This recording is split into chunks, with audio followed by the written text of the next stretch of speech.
And welcome back inside Nobby's Ballpark on the campus of Case Western Reserve University in Cleveland, Ohio on a sunny Saturday as the Spartans looking to complete a sweep of a doubleheader and win their third straight game of this series against Brandeis as they take the field against the Judges.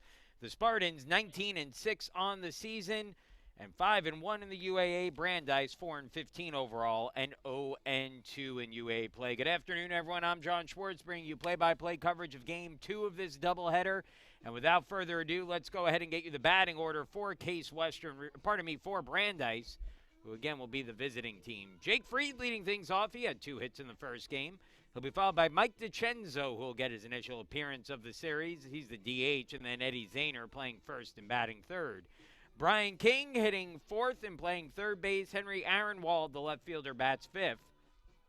Justin Keeler catching and batting sixth. Dylan Walsh playing second base and hitting seventh. Matt Chafin, the shortstop, bats eighth. And Connor Crowley, the center fielder, hitting ninth. On the mound is Andrew Tringe. We'll tell you more about him when he takes the hill in the bottom of the inning. Defensively for the Spartans, a little bit of a different look out there. First baseman is Dane Camphausen. Second baseman is Zach Carinci. The shortstop is Nate Arterburn. And the third baseman is Tyler Stilson, who will make his first appearance at third base this season. In the outfield, the left fielder is Franco Alonso. Center fielder Logan Andraco. And the right fielder is Nick Harms. Doing the catching is James Powers, as Jack Anderson will DH the second game of the doubleheader. And on the mound is the first-year lefty Quinn Saunders, who has been fantastic for the Spartans this year. Saunders 2-0 on the year through 5 total appearances, including 4 starts. He's got a 5.30 ERA, which doesn't really tell the full story of how well he's pitched. What does tell the full story is that he's allowed just 14 hits in 18 2/3 innings for a 194 opponent's batting average. He has walked 11 in that stretch, and he has struck out 40 batters in 18 2/3 innings this season. That includes a program record 14 strikeouts against Trinity during the team's spring break trip roughly a month ago. And we are set to get going here as Saunders will take the hill against the Judges and look to keep the winning streak going here for the Spartans, who have now won 4 straight. As his first pitch on the way, the fastball is a little low, ball 1, 1-0 the count. So we're officially underway at 2:47 for Game 2 of our doubleheader. A little bit early here, scheduled for a 3 o'clock start, but with a quick-moving first game of the doubleheader. Able to get this one going a little early. That pitch misses down and away for a ball. Sanders coming off of what would probably be his worst start of the year, although still somewhat effective against Emory. His last time out. He left early in that game, as that one barely misses, and the count now 3-0. Jeffrey Clifford, the home plate umpire, Grad Hutchison out in the field. We saw Clifford had a bit of a tight strike zone yesterday. Not an unfair strike zone, just a little on the tighter side. Here's the 3-0 pitch. And that's right there with the fastball for a called strike, 3-1.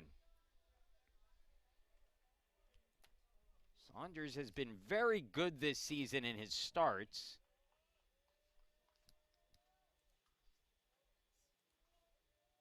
Has one UAA Pitcher of the Week award to his honor. That came after that 14 strikeout performance.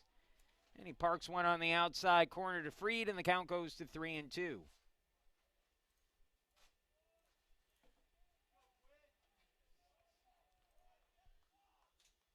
Saunders out of Palos Park, Illinois. And a swing and a miss for strike 3. And Saunders battles back from 3-0 to strike out Freed for the first out of the inning. So one gone now, and Mike DiCenzo will be the batter. DiCenzo making his first appearance of the series. He's 3 for 18 on the season with a 167 average.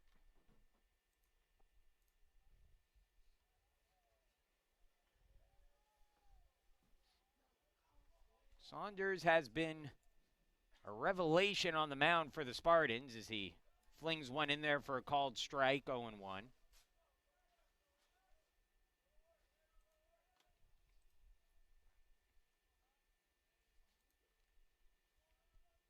6'3", 220 pounds, a civil engineering major. As that one's fouled back, 0-2. Attended Amos Alonzo Stagg High School.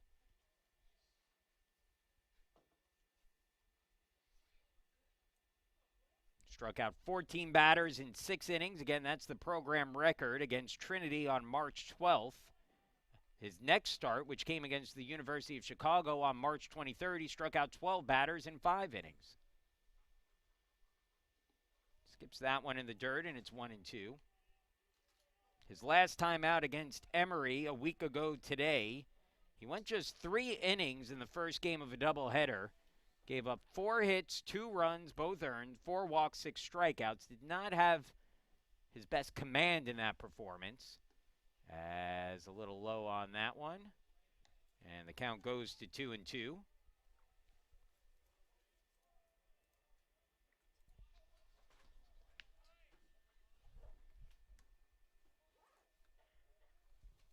Two-two pitch now on the way. And just getting a piece of it to stay alive is DiCenzo. And the count stays at 2-2.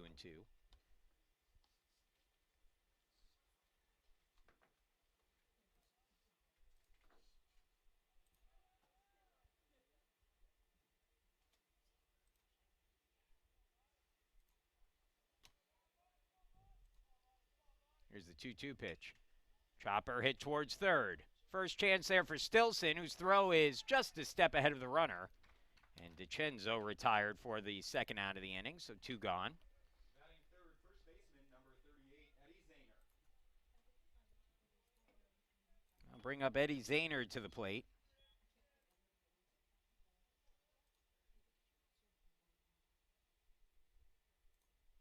Zahner hitting at .292. Started all 3 games at first base for the Judges. Was 0 for 4 with a pair of strikeouts in the early game today. 1 for 8 in the series as he swings and misses at the first pitch, 0-1.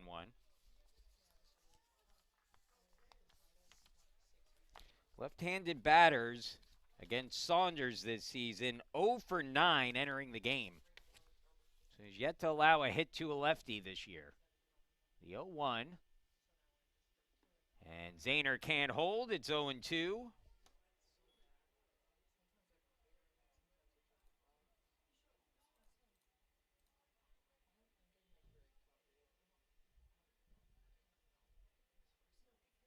Now the 0-2 pitch.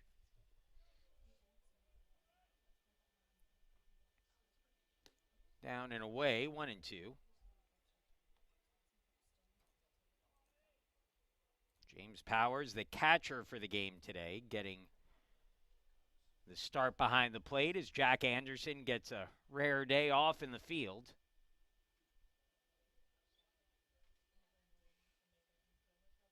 And unable to hold up is Zahner. Powers applies the tag for the second strikeout of the inning, third out, and that will end the first. So 1-2-3 inning in the first for Saunders, and we'll move along into the second in a scoreless game. Pardon me, in the bottom of the first, we'll move along to in a scoreless game. And let's go ahead and get you the batting order for the Spartans. Leading things off, Logan Andreyko in center field. Jack Anderson, the DH, bats second. James Powers catching and hitting third. And Nick Harms, the right fielder, in the cleanup spot. Dane Camphausen is homered in 4 straight games that he's played in. He'll hit fifth, followed by Tyler Stilson, the third baseman. Zach Carinci, the second baseman, hits 7th. The left fielder, Franco Alonso, in the 8th spot. And Nate Arterburn rounds out the lineup. The shortstop will bat 9th. That's Andreyko, Anderson, Powers, Harms, Camphausen, Stilson, Carinci, Alonso, Arterburn for the Spartans.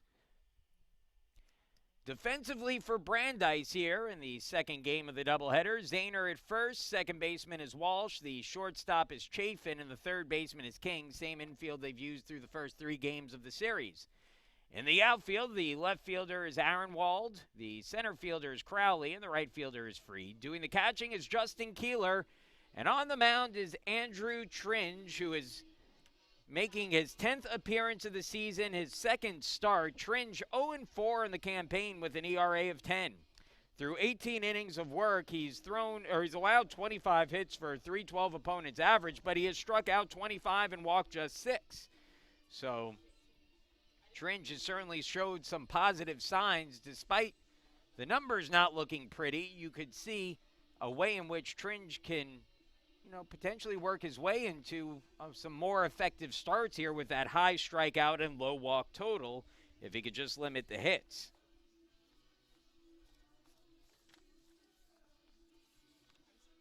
Tinge, who wears number 55, 6'6" righty out of Montpelier, Vermont. Montpelier High School.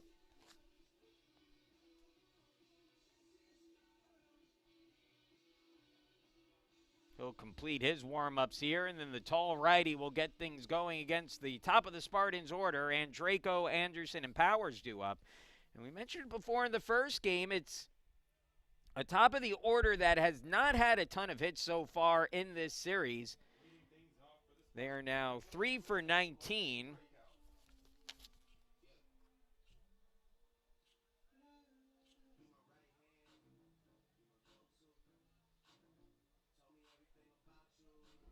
And Draco set to lead things off, a 317 hitter on the year.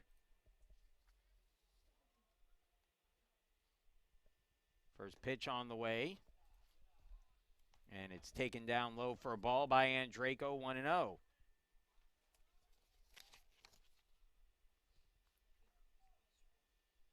the 1-0 pitch. And that misses ball 2. And Draco had a double to lead off the game, his 7th of the year in the first game of the doubleheader.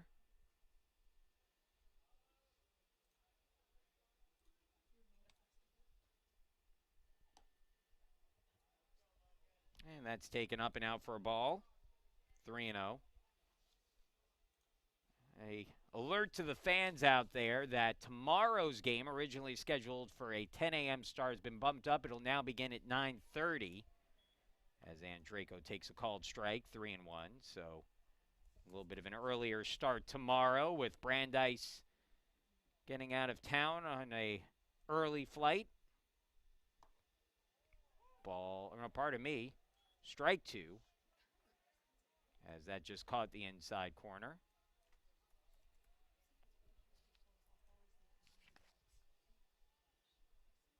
So full count on Andraco to lead off the inning for the Spartans, and he swings and chops that one down the first base line, but it'll go foul.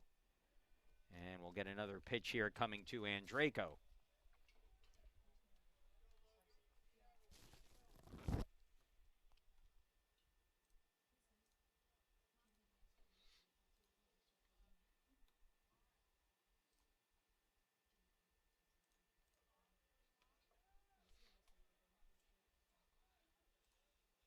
Three-two pitch coming again. And that one's down and in, ball 4. So Logan Andraco on with a leadoff walk. We'll see if he's running here. Andraco did steal a base in the first game, and typically when you have a taller pitcher, as Tringe is, those guys tend to take a little bit longer getting to the plate, kind of unfurling their body a little bit as they get towards the plate. And so usually that opens up stolen base attempts for a team on the base pass, and usually even more so against, again, a Brandeis team that, as I've said before, has not shown a propensity to control the running game. Jack Anderson to the plate, 2 hits shy of 200 for his career, jumping on the first pitch and fouling it off, 0-1. Anderson went 0 for 3 with a walk and a run scored in the first game of the doubleheader, so sitting on 198 hits still.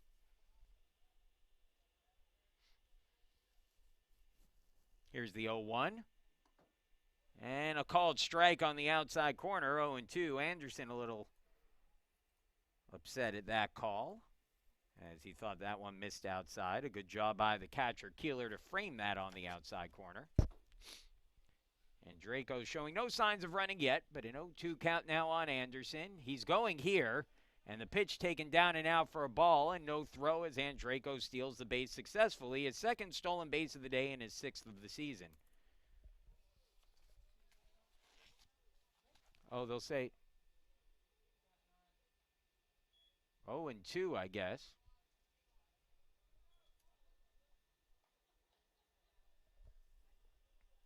Not sure how that came about, but 0-2 the count. And a swing and a miss by Anderson for strike 3.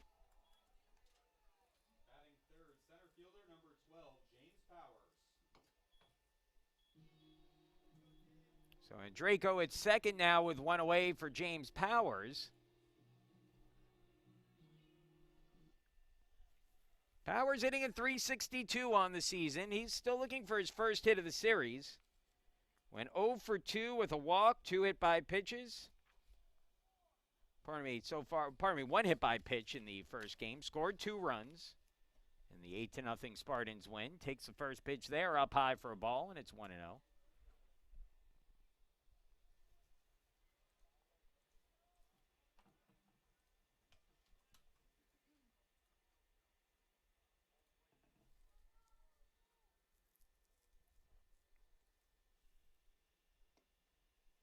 A called strike brings it to 1-1.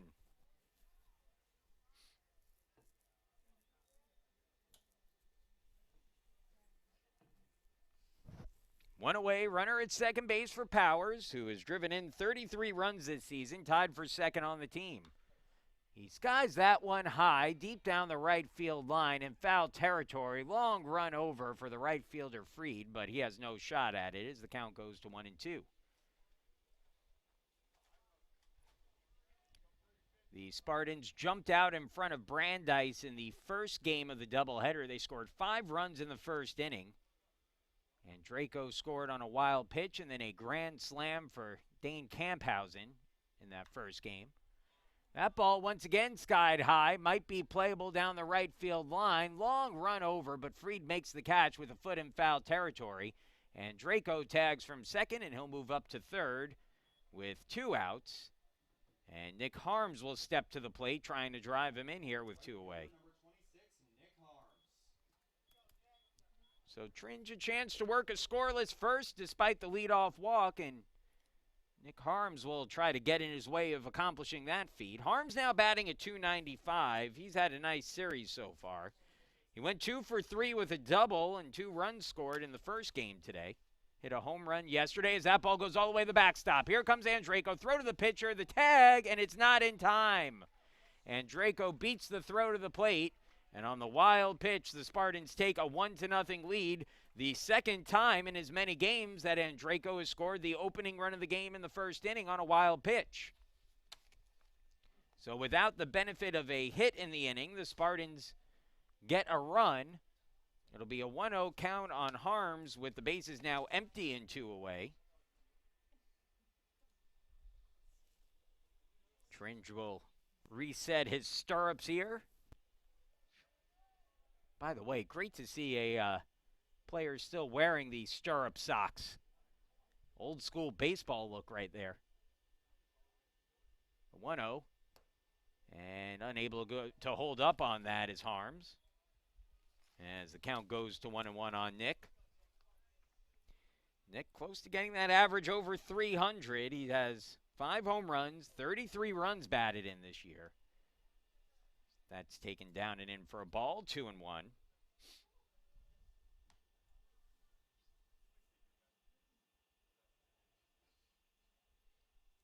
The heart of the Spartans order, Powers, Harms, and Camphausen, combined between the 3 of them this season, have driven in 102 runs in 25 games.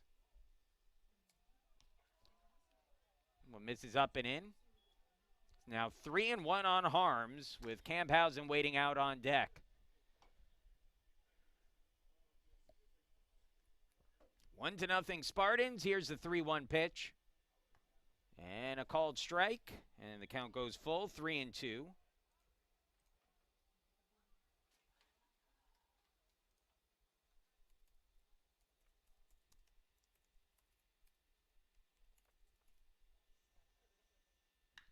And that ball hit in the air, deep towards right center field. Back up at the wall, looking up, and it's gone. Launched onto Harms' way by Nick Harms, and the Spartans take a 2-0 lead. His second home run of the series, his 6th of the season, the program record 26th of his career. And Case Western Reserve with another first inning home run. It's now 2-0. Now batting first baseman number 40, Dane Camphausen. Well, the Spartan Bats have proven their strength here so far. And again, 2 first-inning runs for the Spartans, and it's a 2-0 lead. First pitch down low to Camphausen. As I mentioned earlier, has homered in each of his last 4 games that he's played in. He's now got 9 home runs on the season. He's just 2 shy of the program's single-season record. 2-0 now the count on Camphausen. In the first game, we saw a really good job by Cooper Gavin, who gave up the first inning grand slam to Camphausen, but then settled in to retire the next 9 batters. Tringe delivers that for a strike. And I imagine if you're head coach Derek Carlson, you've got to be happy with how Gavin responded in that situation to a little bit of first inning, pitfall. That went in the dirt. Now I think you're hoping to see the same here from Tringe, who falls behind early.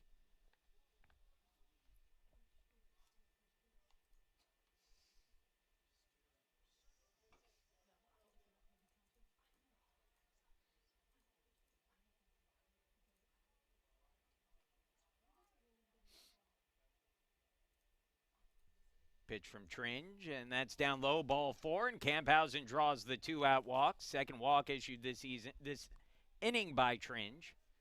He's now up to 25 pitches in the frame, and we'll get a meeting on the mound as the pitching coach for the Judges will head out. As Tyler Stilson will be the batter when we return. Tringe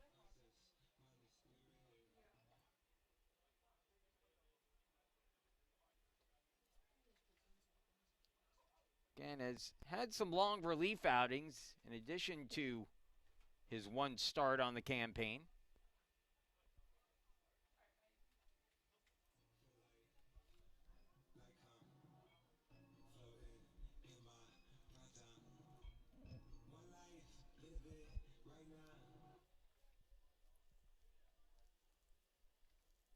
He's trying to recover here with a runner on and 2 away in the inning. Stilson takes the first pitch for a strike, 0-1. Stilson getting the start at third base here in the second game. His first start at third this season. We've seen Stilson at short. We've seen him at second. We've seen him in the DH role. We've also seen him pitch where he'll probably start again tomorrow.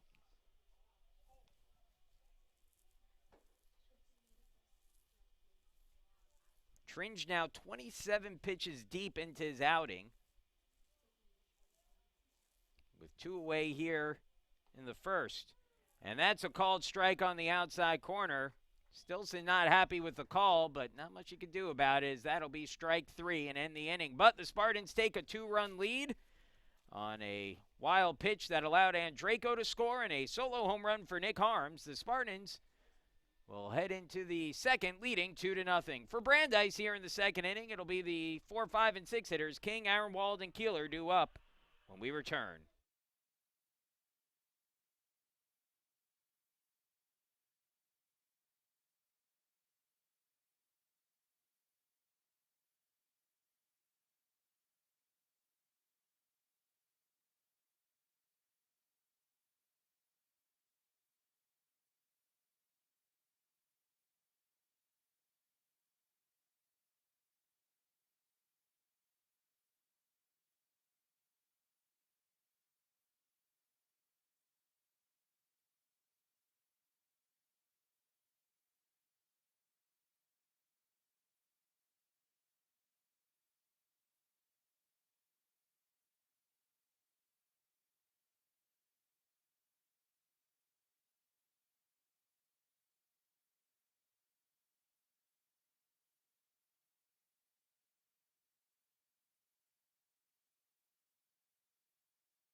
Quinn Saunders retired the judges in order in the first inning, coming back out now with a 2-0 lead in the second. He'll face the 4, 5, and 6 hitters. King, Wald, and Keeler due up.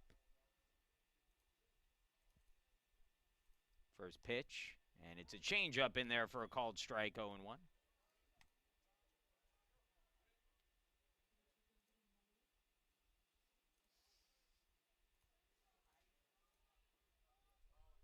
King hitting a 185 on the season. Hits that one hard and through for the first hit of the game for the judges. So King has had a couple of hard hit balls today. Gets the base hit there. Batting fifth, left fielder, number 28, Henry Ehrenwald.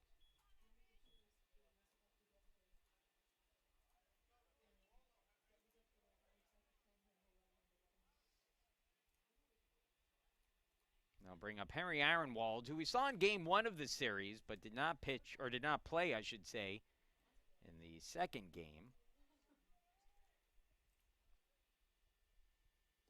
And Saunders gets a swing and a miss at the first pitch, but it ticks off of the glove of Powers, and moving up to second is King. So runner in scoring position now with nobody out for the judges.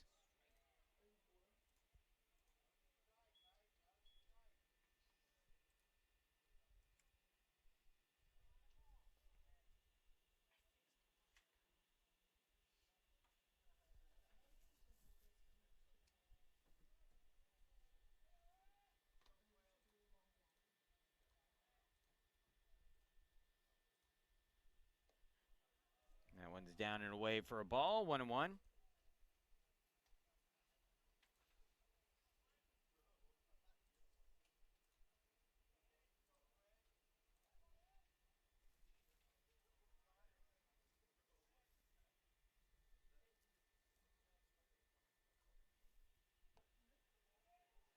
And a little low, 2-1.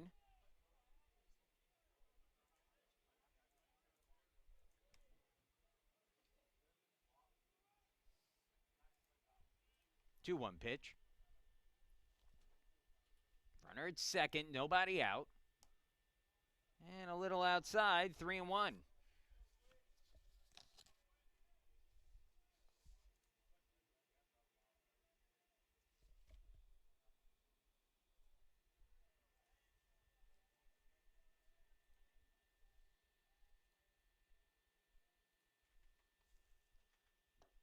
Inside corner, full count, 3-2.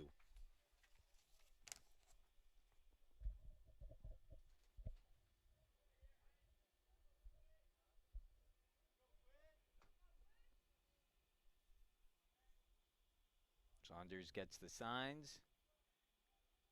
Now delivers. And on the inside corner, it's a called strike 3. And so Ehrenwald down looking for the first out of the inning. Third strike out of the game for Saunders. Batting sixth, the catcher, number 13, Justin Keeler. And that'll bring up Justin Keeler, who is hitting a 152 on the year.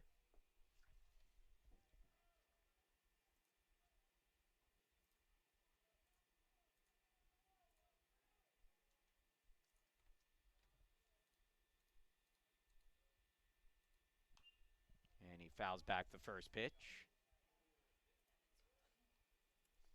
It's 0-1 on Keeler.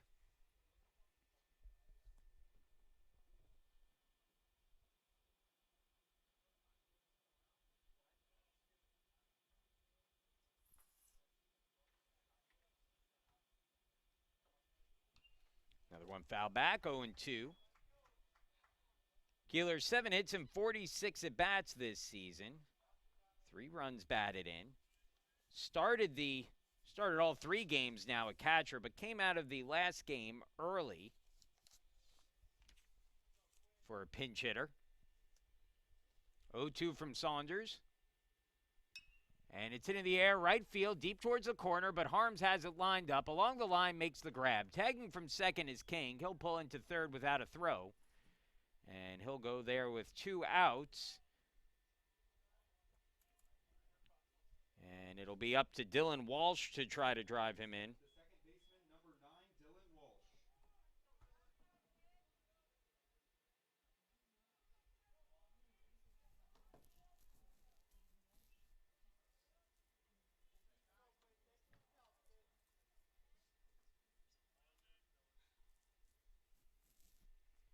So 2 away.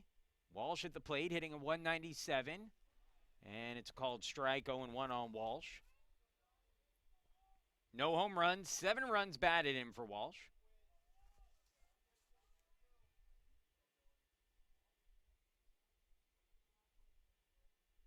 Now the 0-1 pitch. Swing and a miss, 0-2, and Saunders a strike away from getting through the inning.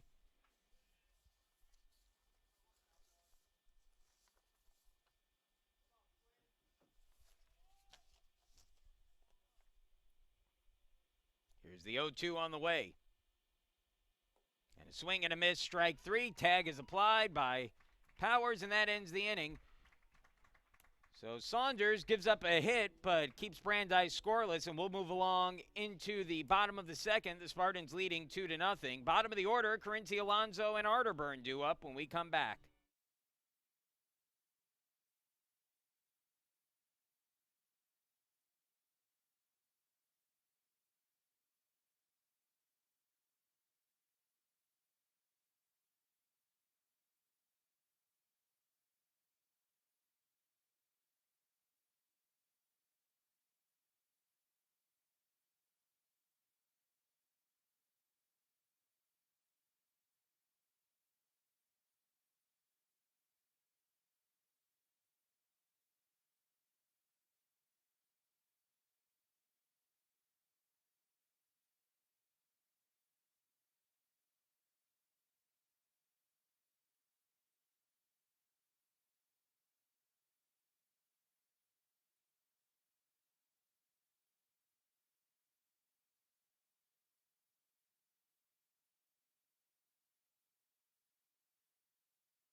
Zach Carinci takes a strike on the outside corner to start his at-bat, and it's an 0-1 count on the Spartans' second baseman for the second game of the doubleheader. The 0-1, down and away, 1-1. Carinci 0 for 2 with an RBI and a strikeout in the first game of the doubleheader. Was also hit by a pitch. He's hitting a 279 on the season. It's outside for a ball, 2-1.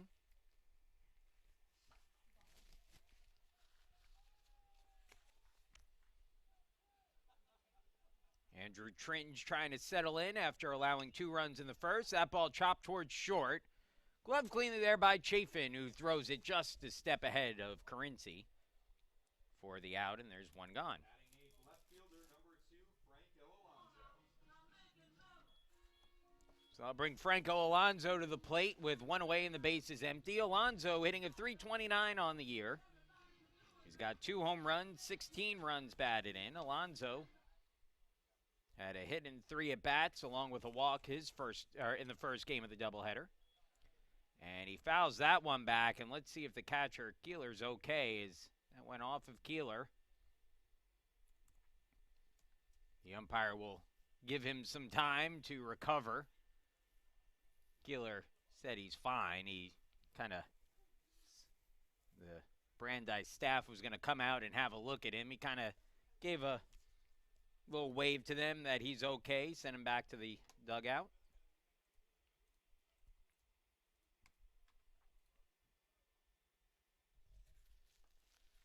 Took a little bit off that and parks it on the outside corner. It's 0-2 now on Alonso. So good job by Tringe to settle back in here in the second inning with a 2-0 deficit. Let's see, Alonso holds. They'll check with the umpire, but let's see. I think they say foul ball on that. And so the count stays at 0-2.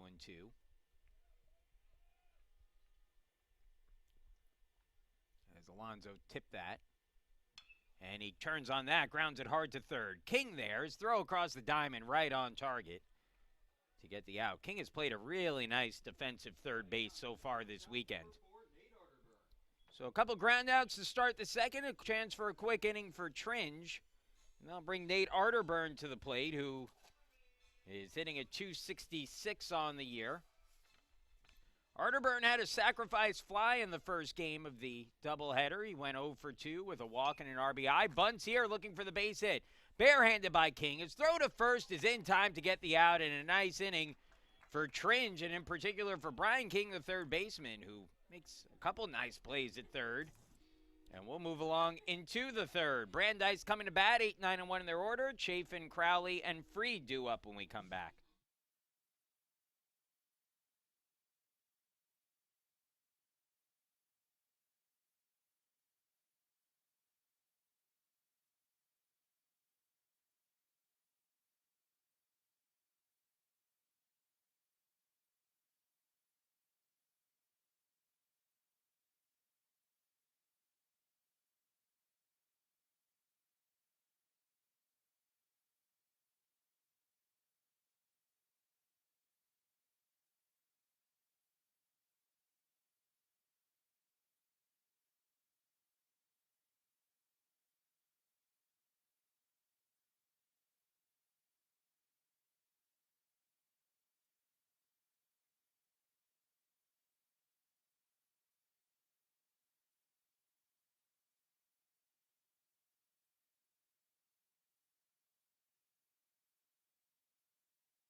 Spartans looking to win their third game of this series. Looking for their 20th win of the season overall. They're up 2-0 as we move into the top of the third.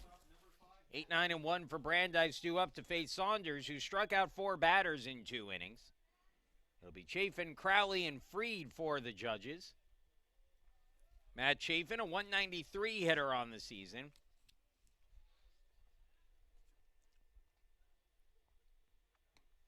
And on the outside corner for a called strike to Chafin, 0-1.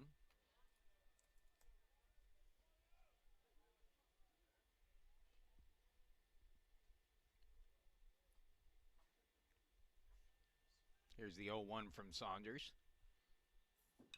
And it's topped down the third base side, and it goes foul. Good job by Stilson to let that one roll foul. He came in, charged it, and then saw it was about to take a turn to the left.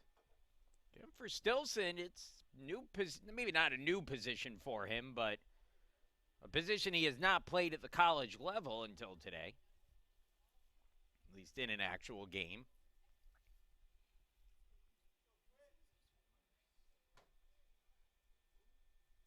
Here's the 0-2 pitch. Saunders looking for his 5th strikeout of the game. And he wastes that one down and away. It's 1-2.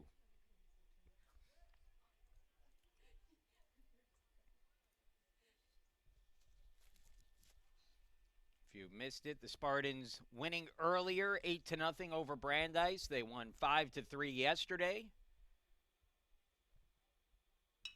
That one grounded hard toward short. Arterburn surrounds it, throws to first in time to get the out, and there's one retired.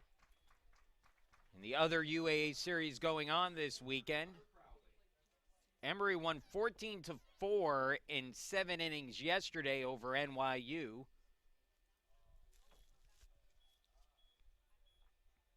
In the first game of that doubleheader today in New York, it was NYU winning in 7 innings by a final of 12-1.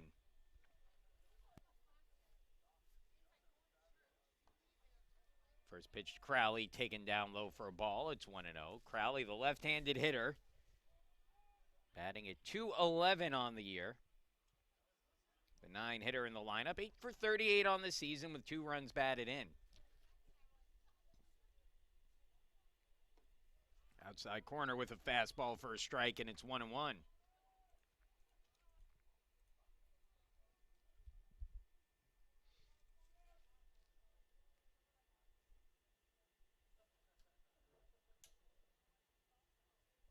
Now the 1-1 pitch. And taken up high, 2-1.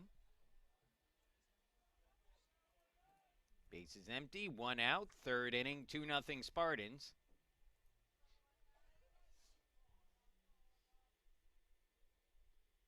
Two one on the way from Saunders. And unable to hold up there is Crowley. It's 2-2.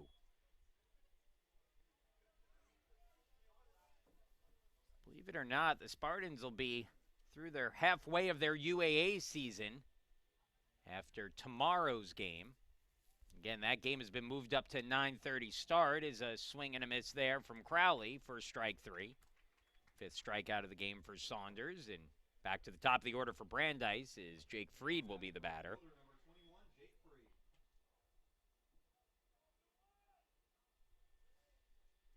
Freed hitting at 282. Went 2 for 4 in the first game. Freed, a graduate transfer from nearby Oberlin College. Takes a ball there, and it's 1-0.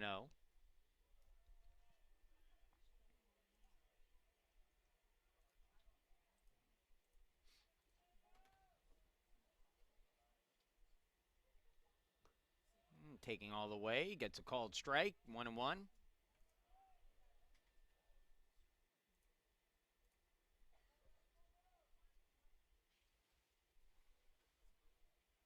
The Spartans lost to Oberlin last season. Played kind of a weird midweek game against them. Lost 4-3. Freed started in right field in that game, went 1 for 3 in the contest. 1-2, swung on, grounded towards second. Glove there by Carinci, whose throw is a little off, but Dane Camphausen does a great job to hold the bag, and that'll be the third out of the inning. A 1-2-3 inning in the third for Saunders. Case Western Reserve coming up to bat here in the third. It'll be the top of the order, and Draco, Anderson, and Powers when we return.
After allowing 2 runs in the first, Tringe pitched a 1-2-3 second, gets Logan Andraco on the first pitch of the third to pop up to center field, and putting it away for the out is the center fielder Crowley, 1 gone.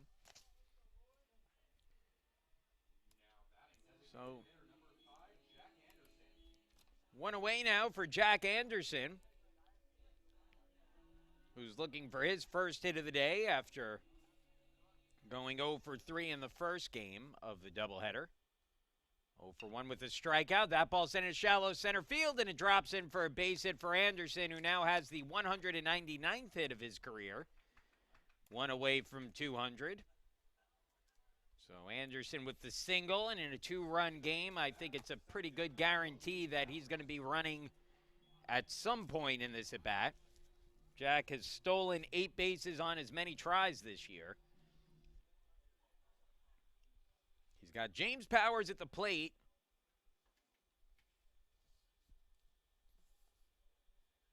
Powers with a .362 batting average. 0 for 1 in the game with a fly out to right. He's still looking for his first hit of the series. Anderson not running there as Powers fouls it back, and the count goes to 0-1.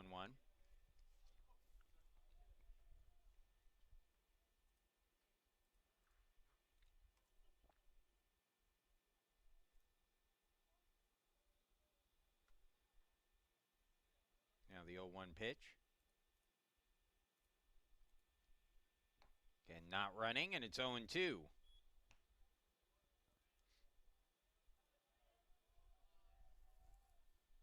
Nick Harms, who homered in his first at-bat, waiting out on deck. Anderson dances off the bag at first. And Anderson, 8 stolen bases on 8 attempts. The top 4 in the Spartans order, Andreyko, Anderson, Powers, and Harms, have combined for 35 stolen bases without getting caught stealing this season. And Powers wastes the pitch there as Anderson was running. Jack will have to retreat.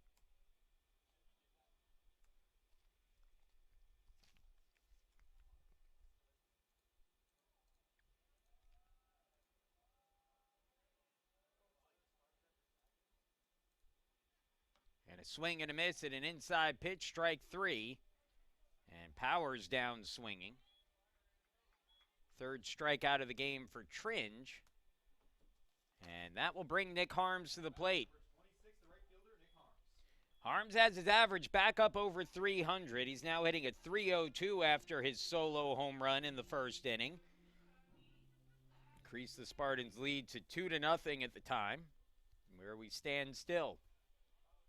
First pitch breaking ball up high, 1-0.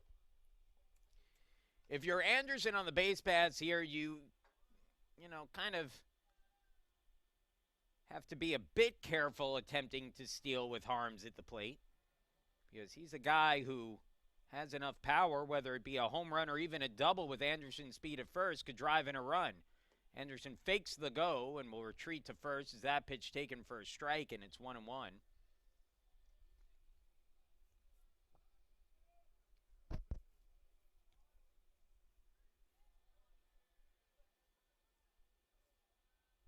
Off down to first, not in time.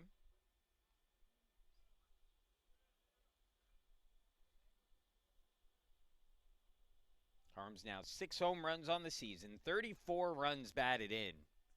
Another great year for Harms. Runner goes, the pitch swung on, pops sky high to center field. Center fielder Crowley shielding himself from the sun, and he can't find it, and it drops in. Anderson, who was running hard the whole way, will come in to score. It'll go as a double for Harms.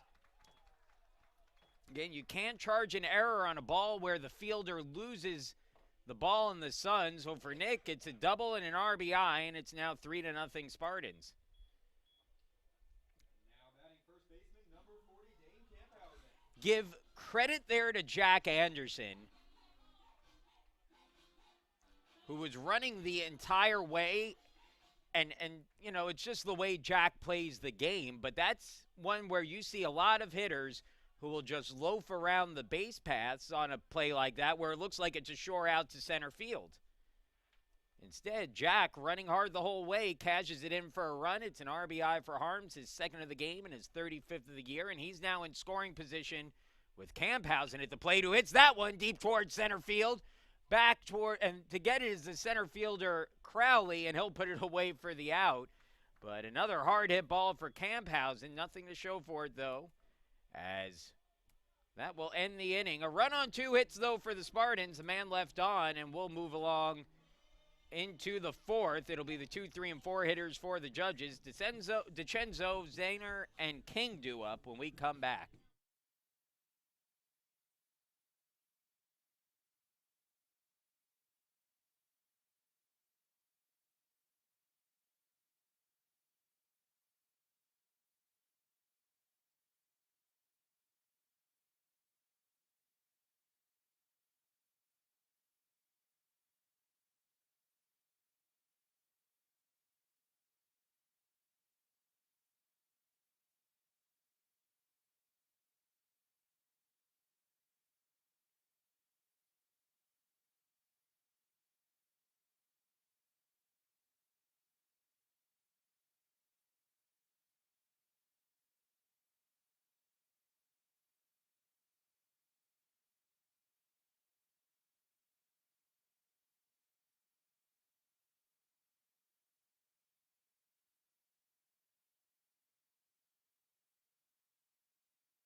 Mike DiCenzo, who grounded out to third in his first at-bat, set to lead things off here for the judges. Case Western Reserve with a 3-0 lead. Quinn Saunders begins his fourth inning of work with a fastball just a bit outside for ball one, 1-0.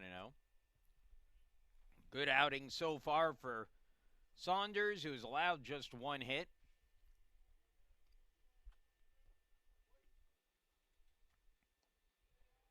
Another one down low, 2-0. I think eventually what you're going to see from Saunders as he matures is a guy who learns to get outs on balls put in play, because his stuff right now is so good. He's always going to get strikeouts. That's a called strike, 2-1. But what's been happening a bit is that his pitch count has been running up because he's been getting those strikeouts a lot of times on guys reaching for balls out of the zone. And if the batters hold up on those, they could take them for balls. But Saunders' stuff is good enough that if he locates it in the strike zone, there's not going to be a lot of good contact against him. So that's typical kind of maturity that you see from a pitcher, is that as their control improves, as their career moves on, the way they get out sometimes changes, and it makes them more effective. So as opposed to getting, 14 strikeouts in 6 innings, which is certainly great, or 12 strikeouts in 5 innings, what maybe you see is he'll get 10 strikeouts over the course of 7 or 8 innings, and he gets that extra inning deeper into the game as his career moves on. That one fouled away there by DiCenzo.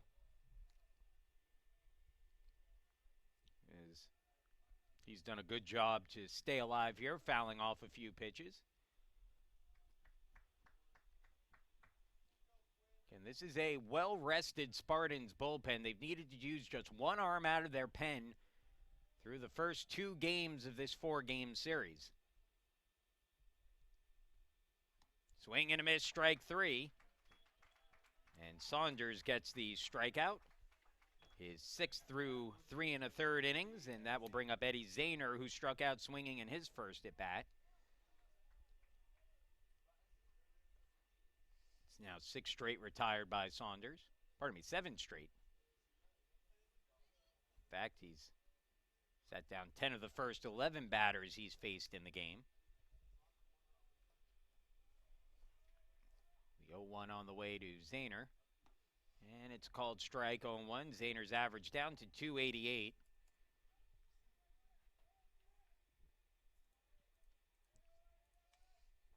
Hit a couple balls hard, but not much to show for it so far in the series. The 0-1 chops that one over to second base. Currency fields, throws, and it's there for the out. 2 gone. In fact, I think you're starting to see today a bit more of that pitch-to-contact mentality for Saunders on the mound. He's always going to be able to strike guys out. That's always going to be something that he has the ability to rear back and do, but it's now a question of how does he mature as a pitcher. And again, you just see him making strides each start he has. They'll check down at first on that check swing by King, but the umpire, Grant Hutchison, says he hold up, and it's 1-0. King has the only hit of the game for Brandeis, a single to lead off the second inning. He was left stranded at third that frame. He's hitting at 200 now for the season as he awaits the 1-0. And the fastball misses a bit inside, not by much.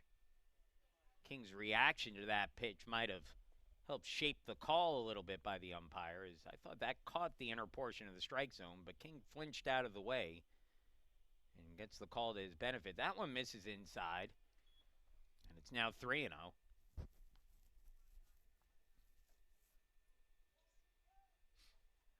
And Saunders now with 8 straight retired, but behind in the count, 3-0 against King.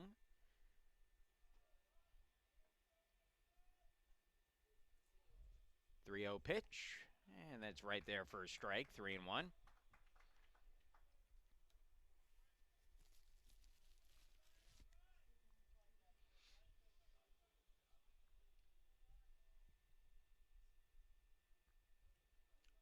3-1 from Saunders.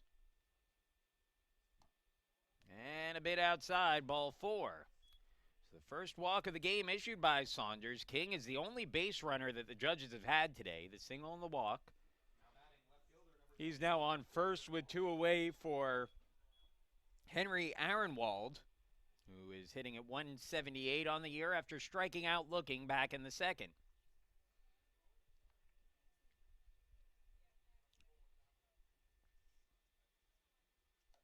Fastball up and in, ball 1.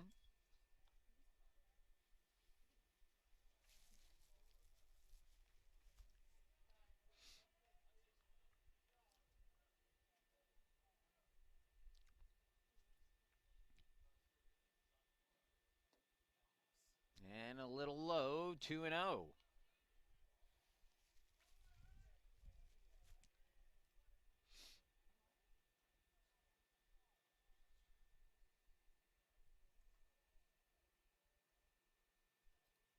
On the way. And unable to hold up is Aronwald on the 2-0 pitch. It's 2-1.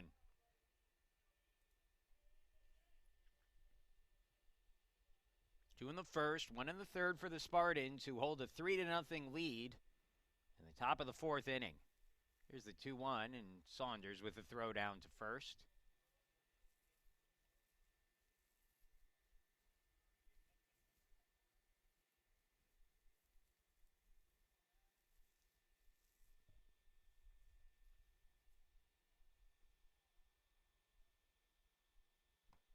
That one's up and out. And it's a 3-1 count now. King yet to attempt to steal this season. We'll see if he's running on a 3-1 pitch.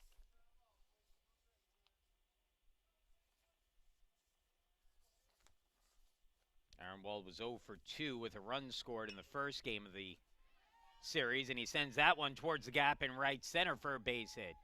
It's scooped out in right field by Harms, who gets it in quickly enough to hold Aronwald to single. But King moves up to third, and now the judges have runners on the corners. Will bring the potential game-tying run to the plate in the form of the catcher, Justin Keeler.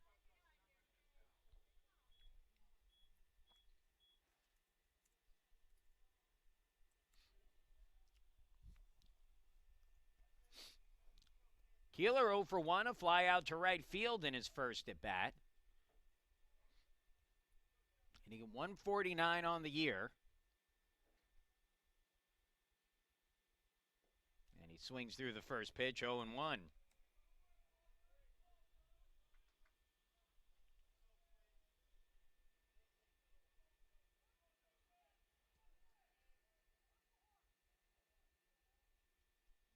The 0-1 offering from Saunders. Powers setting up well down and in, and he gets another swing and a miss. And it's 0-2. And you can see Saunders really trying to pitch to that back foot of Keeler. And he's gotten 2 swings and misses. And the question now is, do you try to go back to that one more time, or do you try to set him up with something else? 0-2 the count. Saunders will step off.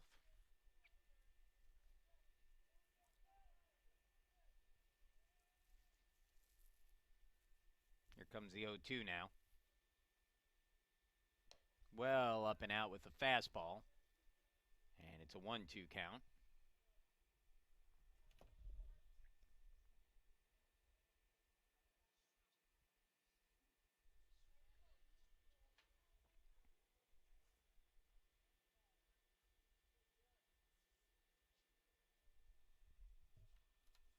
Here's the pitch. Runner goes, and it's swung on and chopped foul. So Aronwald, who has stolen 4 bases on as many tries this season, running on that pitch, but will have to retreat to first. See if Saunders checks him at first base here.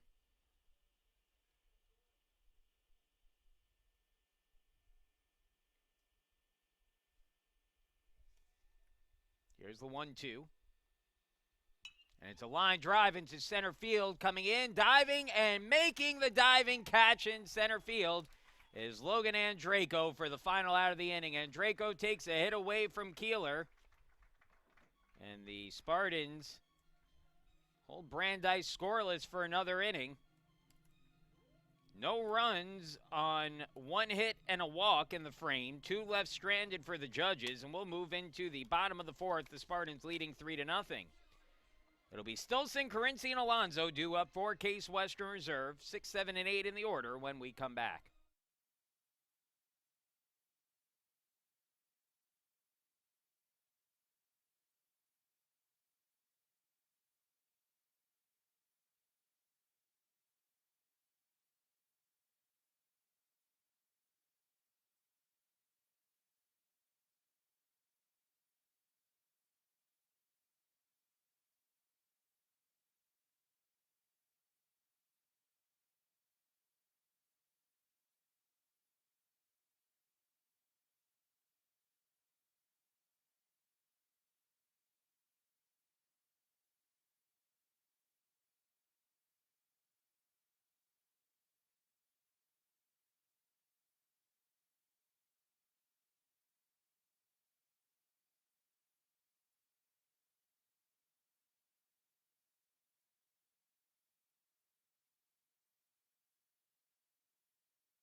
Stilson, Carinci, and Alonso here in the fourth for the Spartans, who lead 3-0.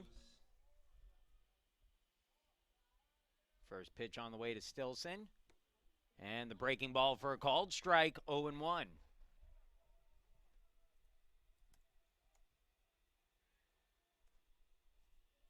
Stilson struck out looking in his first at bat.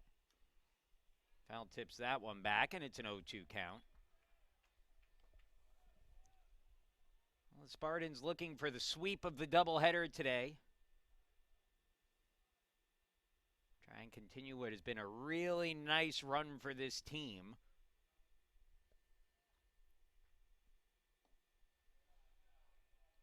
Takes it outside for a ball. You know, past years for Case Western Reserve, typically what you see is that the team has struggled in the early going of the season, and then they kick it into gear once UAA play starts. And I think to be expected a little bit of a team like the Spartans, who typically don't get outside a ton in the early portion of the spring to practice. And so you would expect it to be a little bit for them to be game ready. This year it's been a little bit of a different story where that one misses outside, 3-2 full count. The team got off to that hot start. Remember, they won all 4 games at Washington and Jefferson before losing 2 of 3 to Worcester. Went 4-3 then on their spring break trip. So that one lined into shallow center for a base hit. So Stilson with a single, and the Spartans have the leadoff man on here in the fourth. And so, you know, as opposed to the team digging itself that early hole like we've seen them do at times in seasons past, this season they started strong and have just kind of kept it going. They've only gotten stronger as the year has gone on.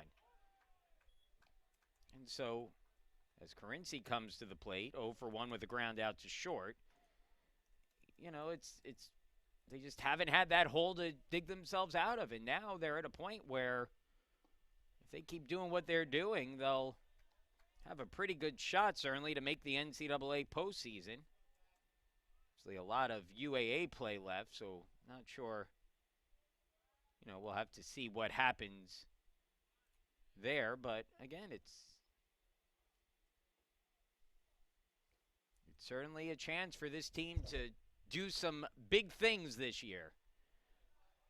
Carinci foul tipped that one to stay alive. Just got a piece of it.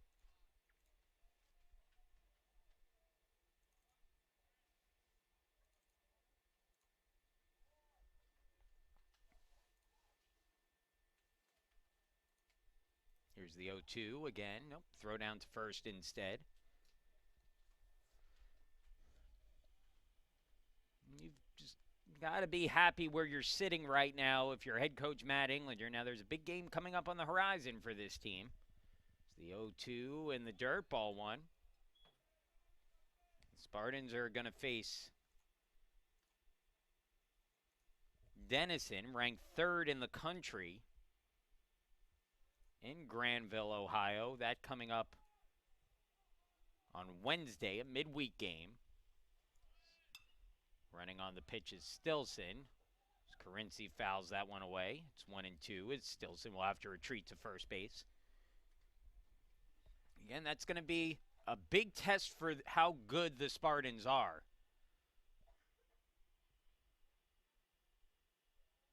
One and two the count. Stilson, nice size lead at first. Not running as another one fouled off by Carinci to stay alive. Count stays at 1-2.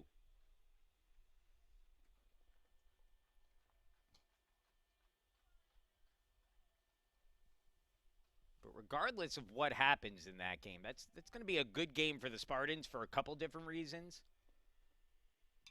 That's another one fouled away.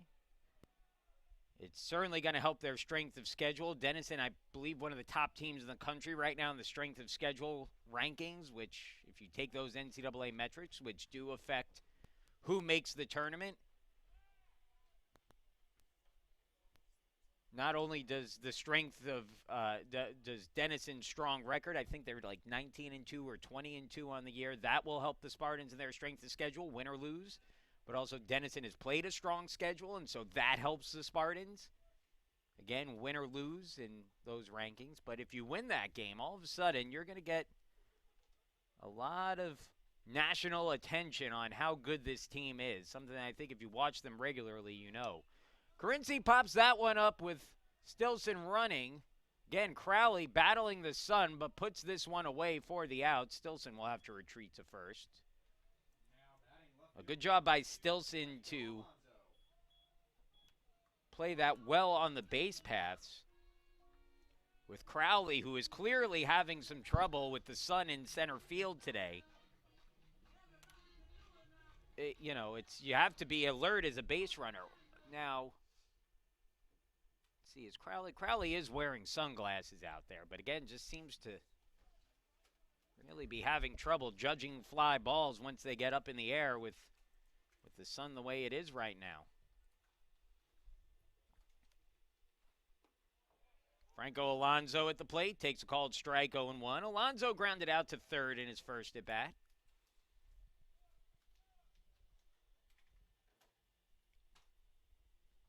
Three 3-0 Spartans, bottom of the fourth inning. Runner goes. Pitch swung on and missed at. Throw goes down to second. Nowhere near in time.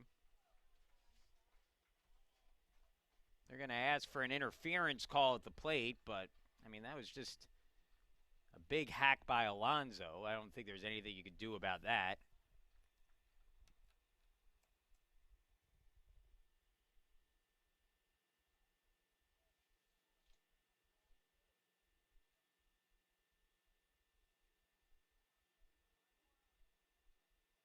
And so will goes a stolen base for Stilson. Alonso behind in the count 0-2, but now a runner in scoring position with one away. Franco will try to drive him in here.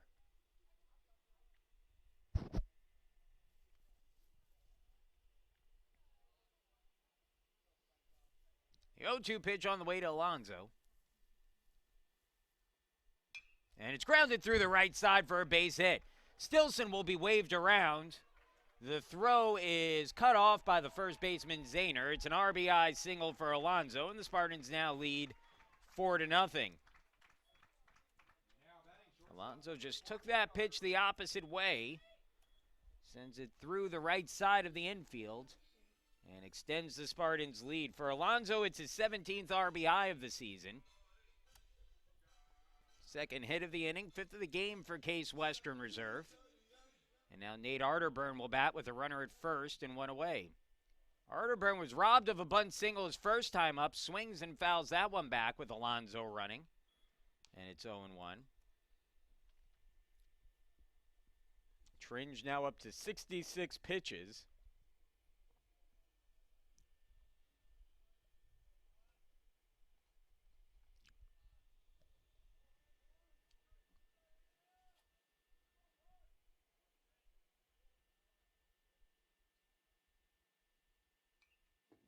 Another one foul back. And that may be it for Tringe. Oh, no, I'm sorry. Derek Carlson's just coming out to go get one of those loose foul balls.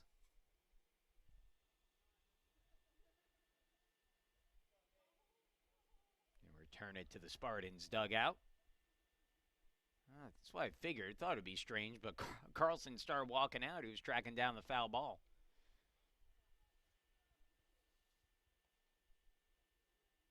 So 0-2 now on Arterburn with one away and a runner at first.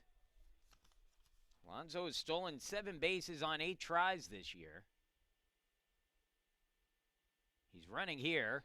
It's a swing and a miss for strike 3, but moving up on the stolen base is Alonso, and so he'll be at second with 2 outs after the strikeout. And so with 2 gone now, Logan Andreyko will be the batter. Andreyko hitting here with a runner at second and 2 away. He's 0 for 1 in the game. A walk and a run scored in the first. Flew out to center field in the third. Andreyko may have had one of the bigger plays in the game when, with runners at first and third in the top of this inning, he dove to take a hit away and prevent a run from coming across. He takes ball 1 there, and the count's 1-0 on Andreyko, who's now batting at .314 on the year. His bat's cooled off from where he was earlier in the year when he got off to a very hot start. Swings at the curveball, a little bit under it, and fouls it back, 1-1.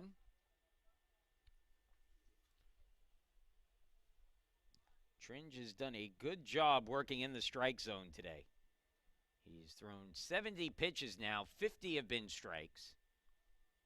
The only walk he's issued came to Andreyko to lead the game off. And again, walks have been an issue for Brandeis pitching so far in this series, but not today, or at least not in this second game. That one misses outside, 2-1.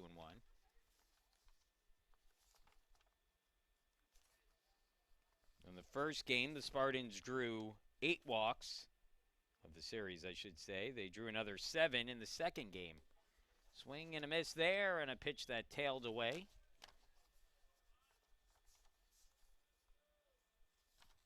And the count now at 2-2 on Andreyko.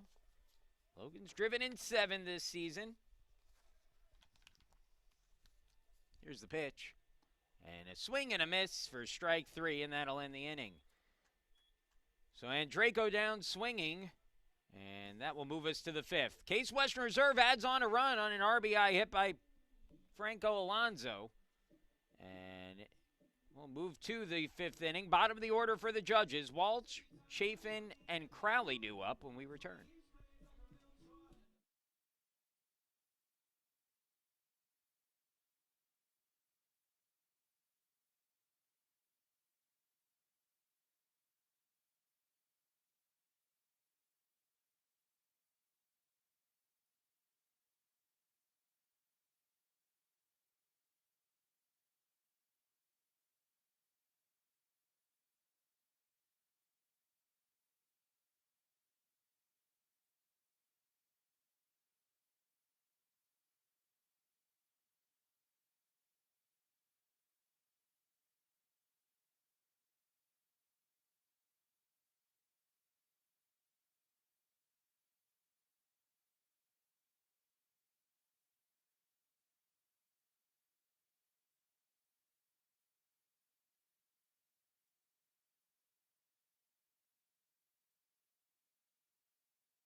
Dylan Walsh leading off the inning for Brandeis. Bottom of the order, Walsh, Chafin, and Crowley due up for the judges to face Quinn Saunders. Brandeis looking for their first run of the day. The Spartans have held them scoreless over the first 12 innings of this doubleheader as Walsh takes a called strike.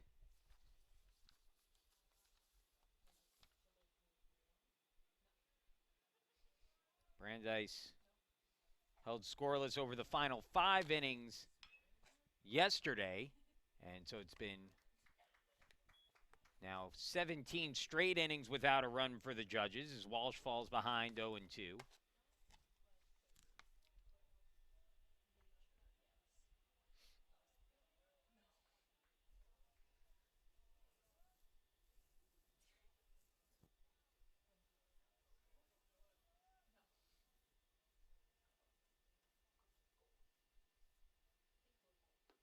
And on the outside corner, called strike 3. Saunders gets the strikeout. It's his 7th of the game, and there's one out here in the 5th. Matt Chafin, the batter. Chafin 0 for 1 in the game with a ground out to short. Now hitting a 190 on the year.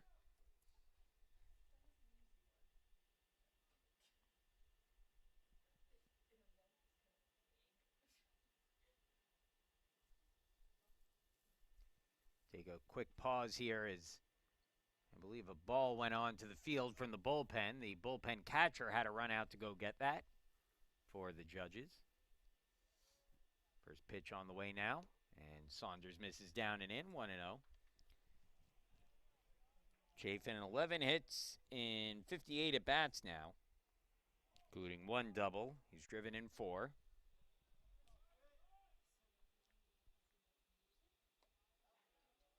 One misses down and away, 2-0. Another good start for Saunders, who's aiming for his 3rd win of the season. Swing and a miss, and it's 2-1.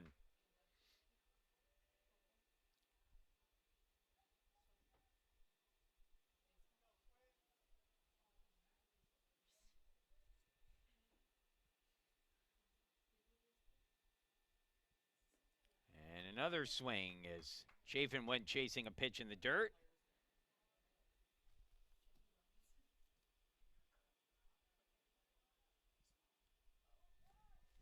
It's a 2-2 count.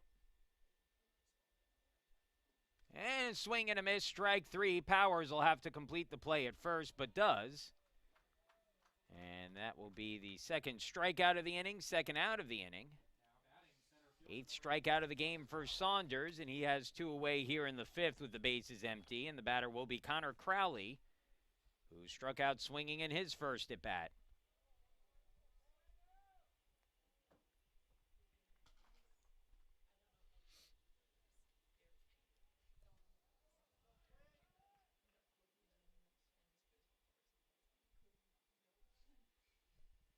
First pitch. Called strike, 0-1. And Crowley at the plate, the left-handed hitter. Saunders yet to allow a hit this season to a lefty.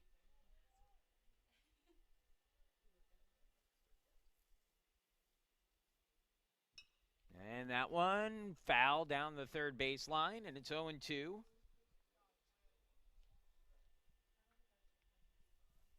Quinn looking for a 1-2-3 fifth. We'll see if he can get it here. Head in the count, 0-2 on Crowley. Crowley steps back in. Saunders, with his head cocked towards third base, peers in at his catcher Powers. Now will rock and deliver the 0-2. And it's a swing and a miss, strike 3. So Saunders strikes out the side in the 5th. And we'll move into the 6th. It's 4-0 Case Western Reserve leading. Due up in the 5th for the Spartans. 2, 3, and 4 in the order. Jack Anderson will be looking for hit number 200. James Powers and Nick Harms when we come back.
4-0, Case Western Reserve leading, and Jack Anderson will get his first crack at 200 hits for his career after singling in his last at-bat for his 199th career hit. Anderson 1 for 2 in the game, scored a run after that base hit in the third, and takes the first pitch fastball from Tringe, who has hung in there in this game. That's his 74th pitch of the contest. Parks it on the outside corner for a strike, 0-1. Now the 0-1 on the way. And down low, ball 1-1 the count.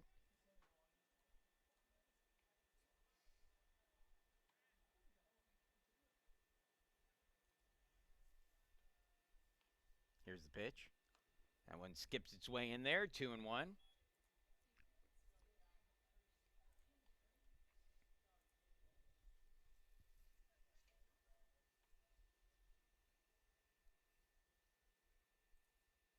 Jack Anderson looking to become the 4th Spartan to record 200 hits at the school. It's now 3-1 on Jack.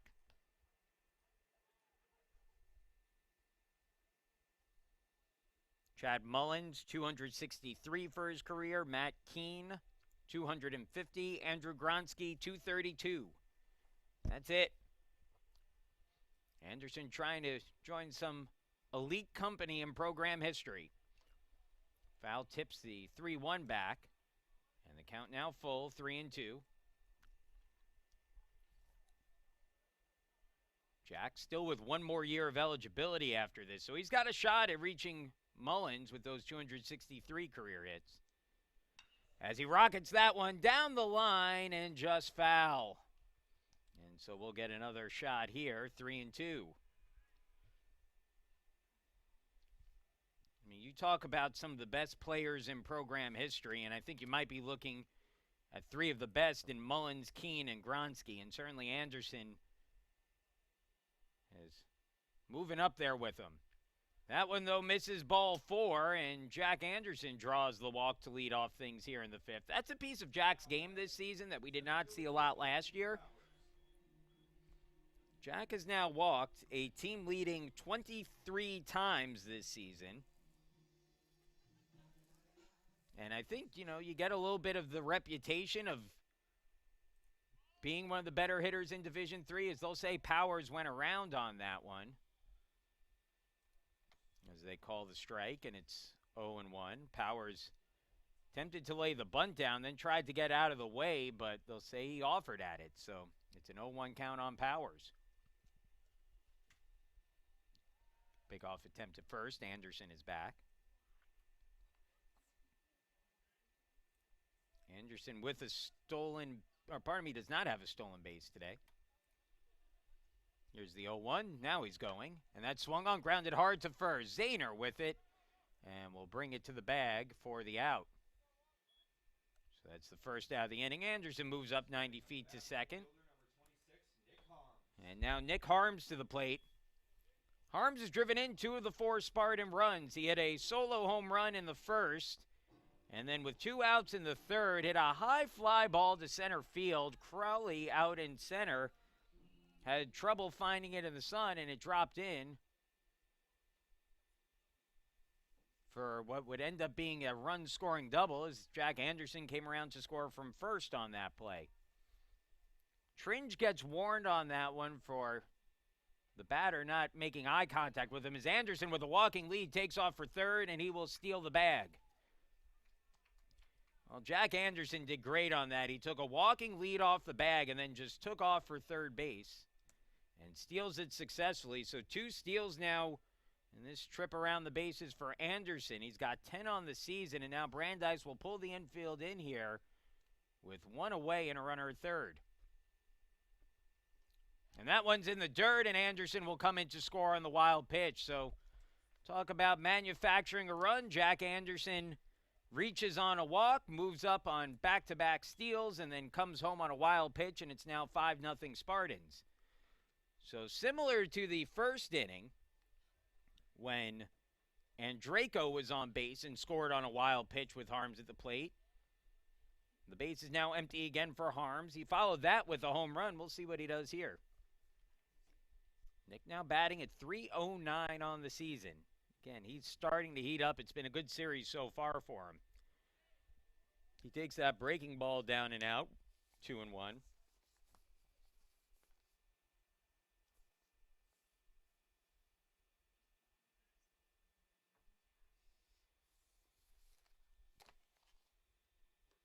Down low. Harms now 6 for 8 in the series.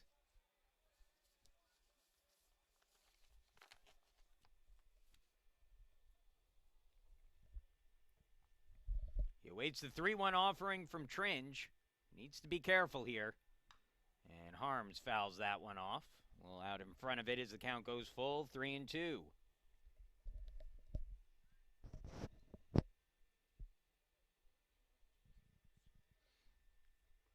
Tringe now up to 87 pitches. We'll see how much longer he is for this game as the 3-2 on the way. In the dirt, ball 4. Second walk of the inning issued by Tringe. Harms a stolen base threat. Again, tied for the team lead with 11 steals this season. And Dane Camphausen will come to the plate. Camphausen 0 for 1. A walk and a fly out on a hard hit line drive to center field his last time up.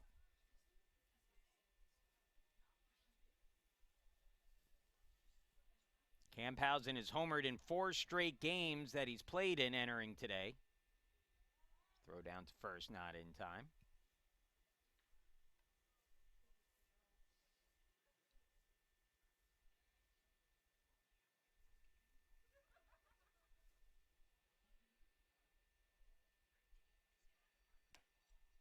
Fastball called a strike on the outside corner, 0-1.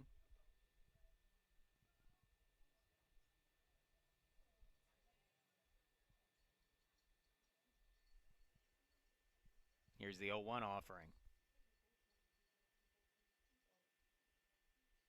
And that one hit hard to third. King has it to second for 1. On to first, double play. And the inning is over. Nicely turned once again by King, who continues to impress at third. Another hard hit ball by Camphausen, but it ends up being the double play. The Spartans do get a run, though, and they lead 5-0 as we move into the 6th.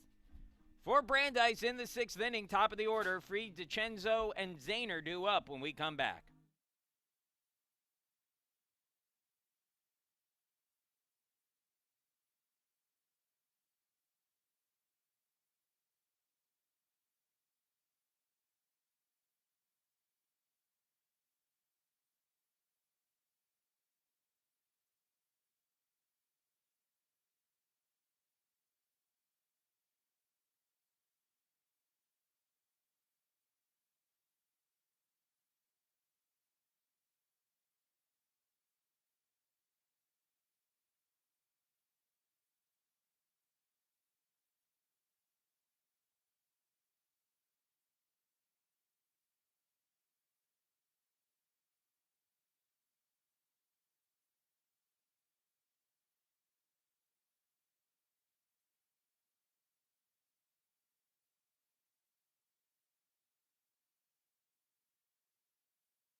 Jake Fried set to lead things off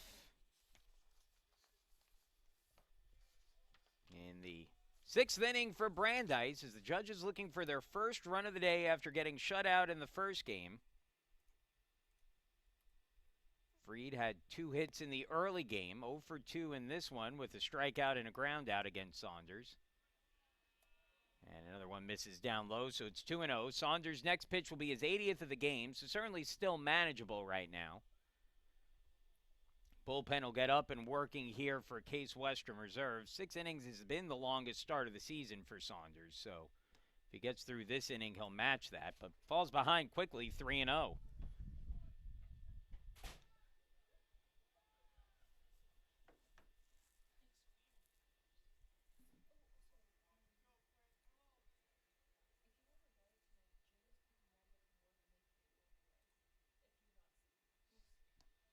And he finds the strike zone with that one, 3-1. It's been one of the better starts of the season for Saunders, who's had some good starts this year, don't get me wrong. But he has looked extra sharp today. Outside corner again, full count 3-2. Saunders has struck out 9. He's walked just 1. He's allowed just 2 hits to the judges.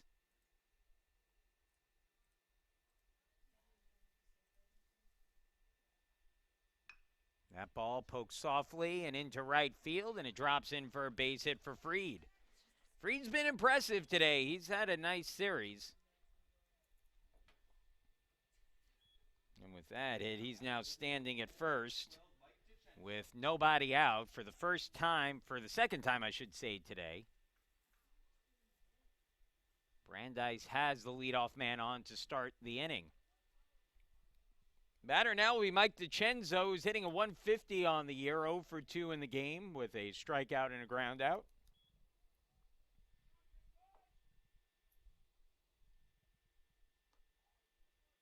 And that one misses up and in for a ball, 1-0.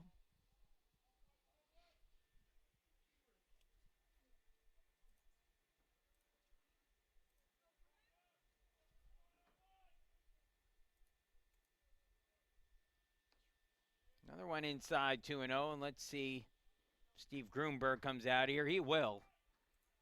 To have a talk with Saunders to try to help nurse him through this 6th inning. I believe Patrick O'Connor up in the Spartans bullpen and throwing. No, that's Jackson Brewer. Excuse me. Jackson Brewer in the bullpen. So he may be the first man up for the Spartans in this game. One of the main arms for the team out of the bullpen this year. Long meeting here. As much as anything, might be just to give Brewer some chance to get ready in the bullpen if needed. Jeffrey Clifford will finally head out to break up the meeting on the mound. See if Saunders can settle in here.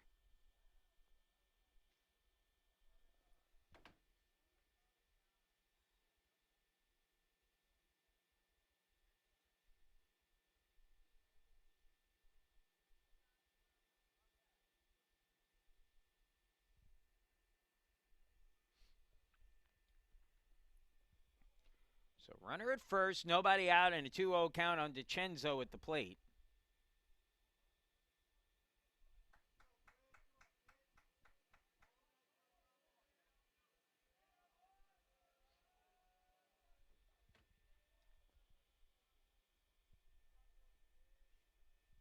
Saunders now ready from the stretch, working from the third base side of the rubber, down and in with that one, and it's a 3-0 count. Saunders started off Fried with 3 straight balls before battling back with a full count, and then Fried on the 3-2 pitch singled into into right. By the way, that single by Fried, the first hit by a lefty against Saunders this season. It's now 3-1 on DiCenzo. Double play depth in the infield for Case Western Reserve. Here's the 3-1 pitch. And the fastball up high, ball 4. And so, while the game's still a 5-run contest, certainly not the way that Saunders wanted to start his 6th inning. So now face Eddie Zahner, who is 0 for 2 in the game with a strikeout swinging and a ground out to second.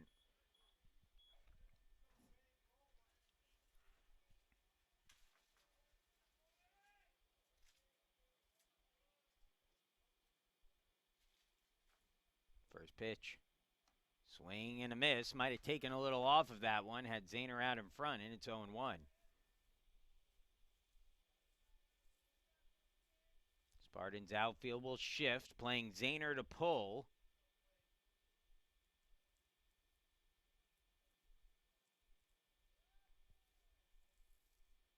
The 0-1. And that's down and away, gets away from Powers, and everyone will move up a bag. And it's now second and third with nobody out.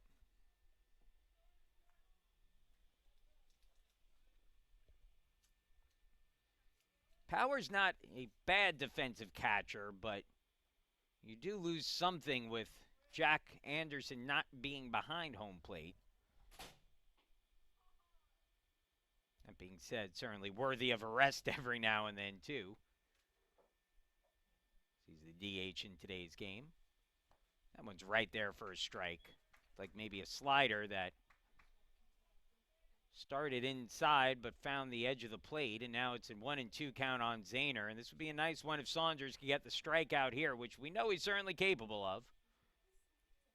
Looking for his 10th strikeout of the game. Infield pulled in for the Spartans with a 5-run lead and 2 in scoring position. Here's the 1-2. And a swing and a miss, strike 3. So Zahner strikes out, and that's going to be it for Saunders here as Matt Englander coming out. He'll go to the bullpen. We'll be back. It's a pitching change for the Spartans, leading 5-0.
Case Western Reserve University will turn to Jackson Brewer, the junior from Greenville, South Carolina, out of the bullpen. Jackson has been one of the more used arms out of the bullpen this season for the Spartans. 3-0 on the year with a 4.21 ERA. First pitch to Brian King is fouled back. King has been on base twice in this game, a single and a walk. He's played great defense at third. and has a chance here to get the judges on the board for the first time since the 4th inning of yesterday's game. Fouls another one back. It's 0-2. Saunders still on the hook for the 2 runners on the base paths. Brewer will try to strand them there.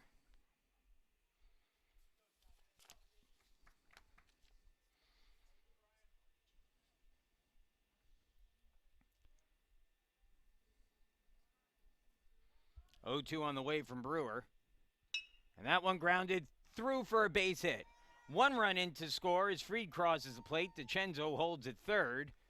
But on an 0-2 pitch, a good job by King just poking one through the right side for a base hit. And Brandeis gets their first run of the day on the RBI single from King. It's the team's 4th hit. And the 2nd off of King's bat. And now Henry Aaronwald will be the batter. Aaronwald, 1 for 2 in the game. He had a single in his last at bat, now hitting a 196 on the year.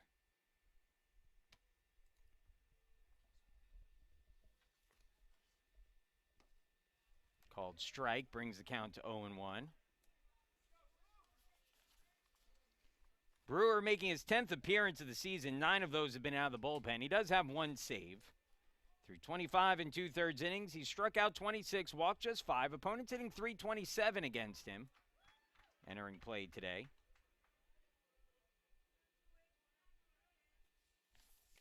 Overall, Brewer has been very good for the Spartans. And a chance here to help the team to a win. It's now 5-1. And that one's in the dirt, gets away, and everyone will move up. So a wild pitch allows the 2nd run of the inning to score.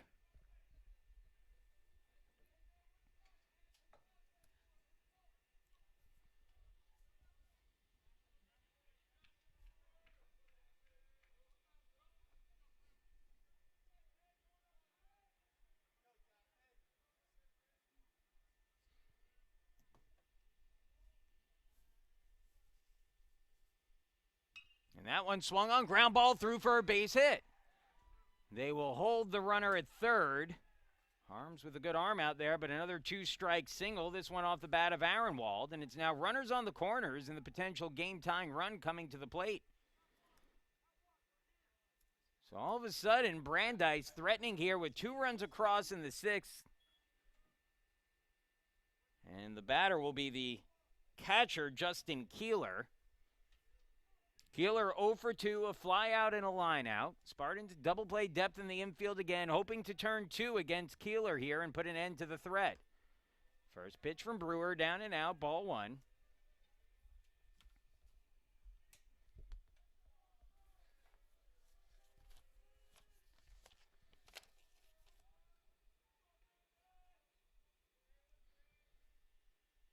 Chopper, slowly hit towards the middle. Carinci has it. His only play is at first, where he gets the out. So Keeler retired, but he does get an RBI on the ground out with King crossing the plate. Now batting second baseman number 9, Dylan Walsh. It makes it a 5-3 game. And now runner at second with 2 away, and the batter will be Dylan Walsh, who struck out twice today and is batting a 191 on the year. The left-handed hitting second baseman awaits the first pitch from Brewer.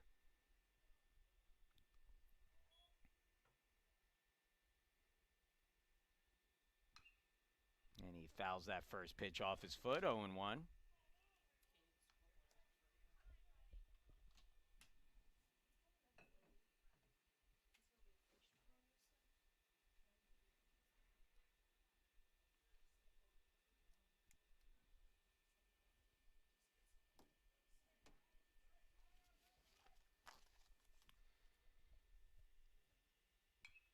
And another one fouled off. It's now 0-2.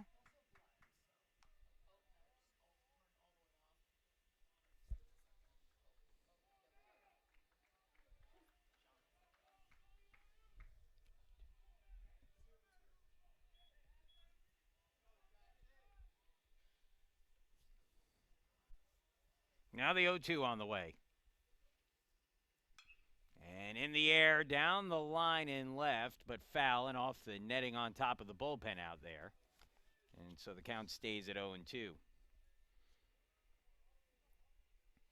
Brewer trying to preserve the Spartans' lead. It's now 5-3.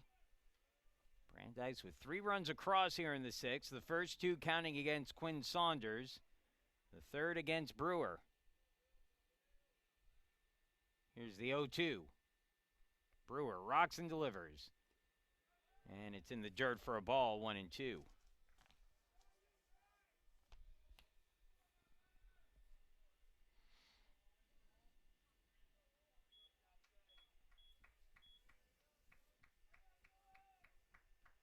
The Spartans have a well-rested Tyler Horvath in their bullpen today if needed. He might be in this game. That one grounded to first, and a nice catch by the Brandeis first base coach.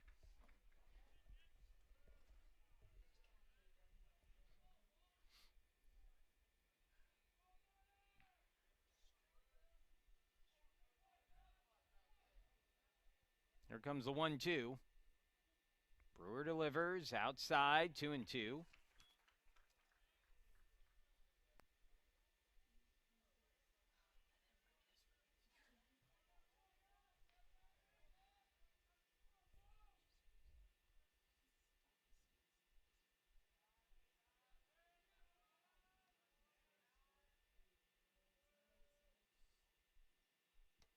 Up and in, full count. Walk here would put the potential game-tying runs on the base paths. Walsh has worked the count full, 3-2. He was behind 0-2, but has battled back nicely and now awaits the payoff pitch from Brewer with a runner at second. And he swings and misses, strike 3. So Brewer gets the strikeout to end the inning, but the damage done. 3 runs on 3 hits for the Judges, who are back in this game. It's now 5-3 as we move along to the bottom of the 6th inning. Stilson, Carinci, and Alonso due up. It'll be 6, 7, and 8 in the Spartan order when we return.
Batting for the Spartans, third baseman number 10, Tyler Stilson. Tyler Stilson set to lead things off, 1 for 2 in the game with a single and a run scored in his last at bat. It'll be Stilson, Carinci, and Alonso this inning to face Andrew Tringe, who begins his 6th inning of work with 90 pitches on the day.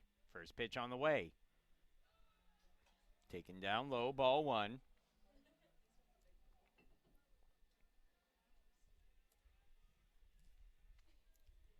Spartans would love to add on to their lead here. They've got 5 runs on 5 hits. Brandeis 3 runs on 5 hits. That ball into right, now in foul territory. Freed comes over and makes the catch for the out, 1 gone. And you see the Brandeis outfielders really struggling with the Sunfield right now.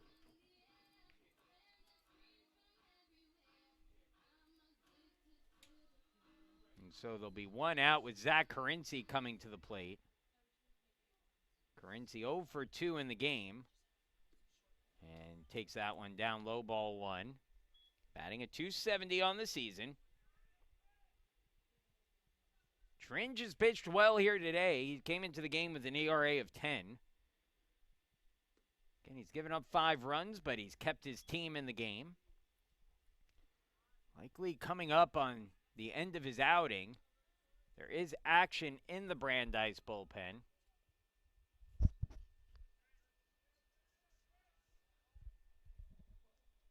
That's James Murphy warming up for the Judges. That ball grounded over to short. Charging is Chafin. His throw to first just in time to get Currency for the out. And there are two gone.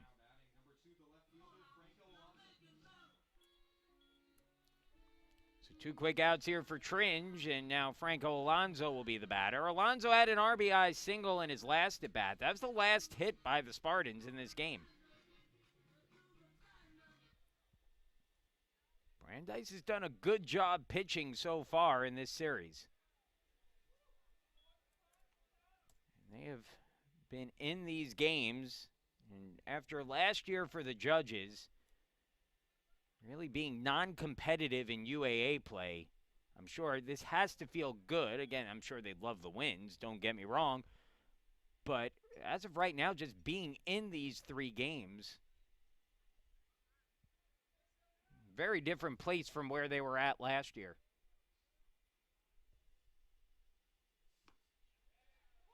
Called strike, and it's 1-2.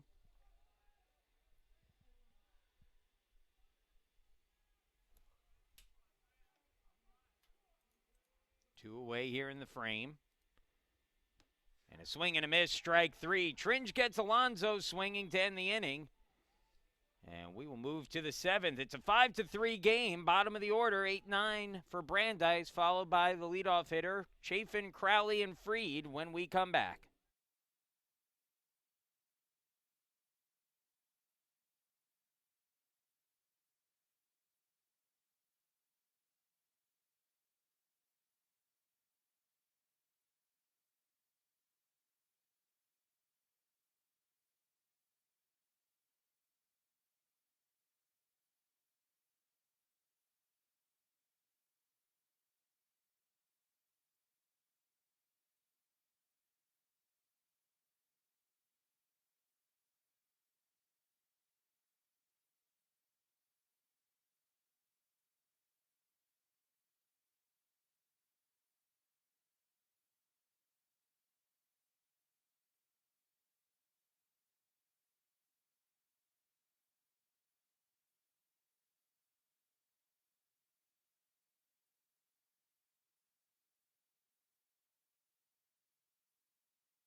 Jackson Brewer back out on the hill as the Spartans with a 5-3 lead. Trying to hold on to it here. Brandeis showing signs of life last inning with 3 runs crossing the plate, and now it'll be Chafin, followed by Crowley and then Freed as that one fouled away. 1-1 the count.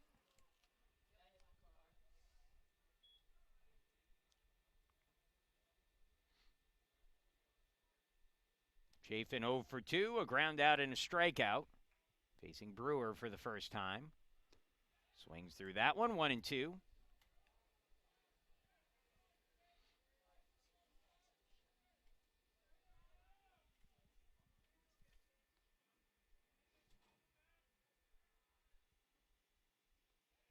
Skips that one in the dirt, 2-2 the count.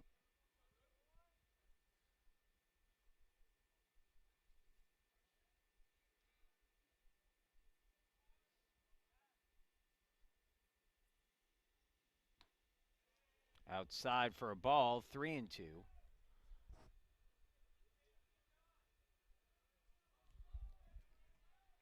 Eddie Zahner is warming up down the first baseline as that one catches the outside corner for a called strike 3.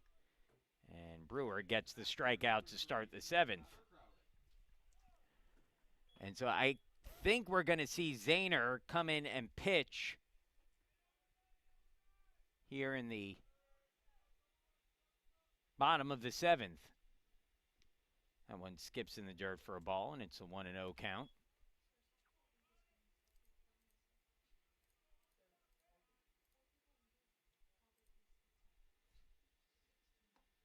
Called strike, 1-1.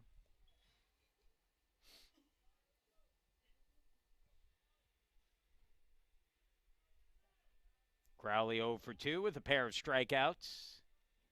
He's hitting a 200 even on the season. Little inside, and it's 2-1. 5-3 Spartans. This game, still a lot to be decided here. Once again, the Spartans jumped out to an early lead. They led 5-0 after 5 innings, but Brandeis working their way back into the game. It's now 5-3 in the top of the 7th as Crowley fouled that one off his leg. Count now even at 2-2.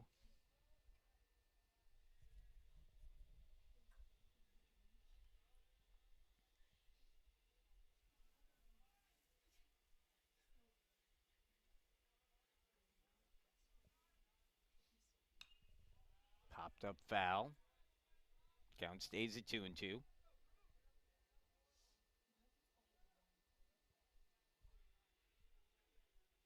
Jackson Brewer has really emerged as one of the more reliable arms out of the bullpen this season for the Spartans. And he gets a swing and a miss there for the strikeout.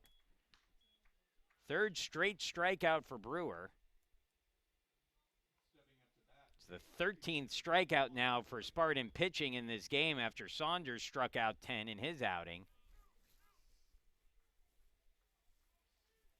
Now back to the top of the order. And Jake Freed will be at the plate. And again, Freed has been a tough out for the Spartans today. 1 for 3 in the second game. Scored the first run of the day for Brandeis. Last inning after singling to lead the frame off. Takes ball 1 there. It's 1-0.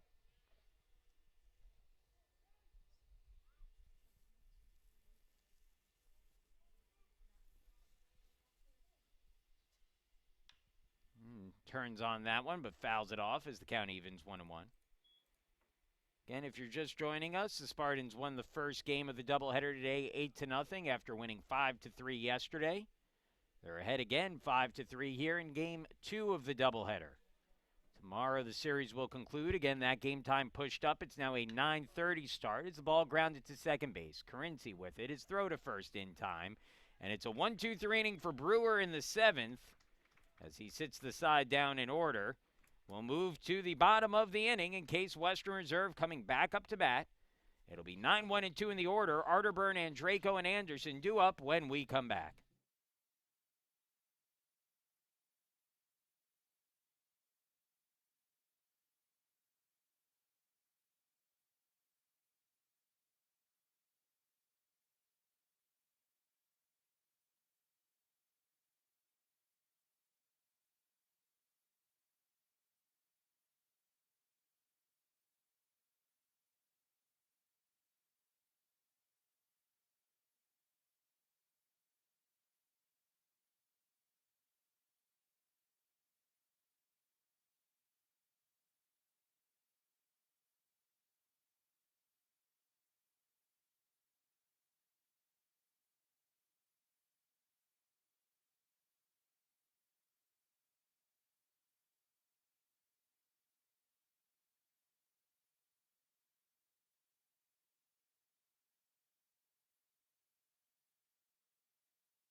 New pitcher on the mound will be Eddie Zahner. The lefty who moves over from first base for Brandeis, Zahner. 1-0 on the year through 7 appearances out of the bullpen. The lefty with a 6.30 ERA through 10 innings. He's given up 12 hits, 10 runs, 7 of them earned. He has struck out 15 and walked 6. Opponents hitting .273 against Zahner, who delivers the first pitch for a ball to Arterburn, and it's 1-0. That one catches for a strike, 1-1. Arterburn 0 for 2 in the game, a ground out and a strikeout swinging. Ground out came on a bunt attempt, was robbed of a bunt single by the third baseman King. Outside for a ball, it's 2-1.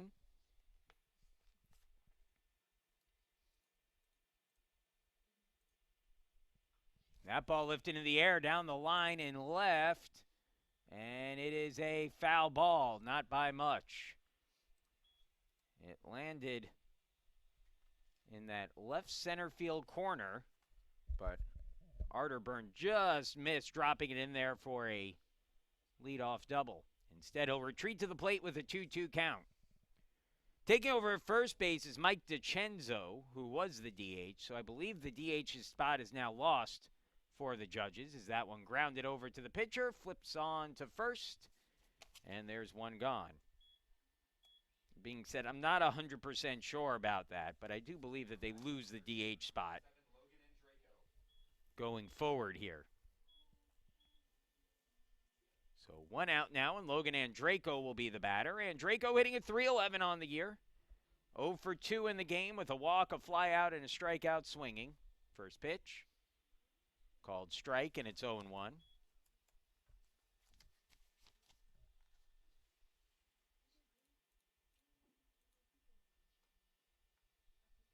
Outside for a ball, 1-1.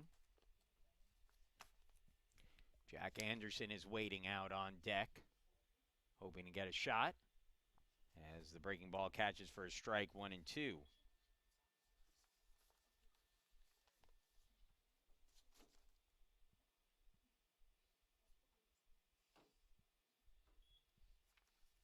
Two and two now, as that pitch missed. Spartans hitters this season are batting .437 against lefties coming into the game. That one misses inside, 3-2 again. That is as a team. The Spartan hitters, as a team this year, are hitting .437 against lefties. That one grounded over to second, throw on to first in time. And Andraco retired, 2 gone. So that'll bring Jack Anderson to the plate for his second crack at hit number 200.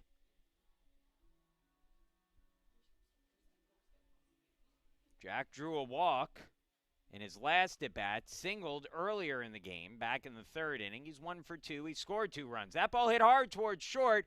Glove, the throw to first is just in time to get Anderson for the out. And that will end the inning. So Anderson almost had it, but it took a nice play by the shortstop Chafin to retire him. A 1-2-3 inning in the 7th, and we'll move to the 8th. 5-3 the score. Brandeis trails the Spartans. We'll be back in just a minute.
Some defensive changes here for the Spartans as we get set to begin the 8th. Taking over in center field is Trout. He'll hit for Zach Carinci, who will come out of the game. Alonzo moves from left field to second base, and then coming in the game, or coming over and playing left field, will be Andreyko, moves from centers on the first pitch of the inning. Mike DiCenzo drops one into right field for a base hit against Brewer, and the leadoff man is on for the Judges, bringing the potential game-tying run to the plate in the form of the pitcher now, Eddie Zahner. So Zahner, who threw a 1-2-3 bottom of the 7th, now has a chance with a long ball here to potentially tie the game. First pitch. He swings and fouls it back, 0-1. Zahner now hitting at .279.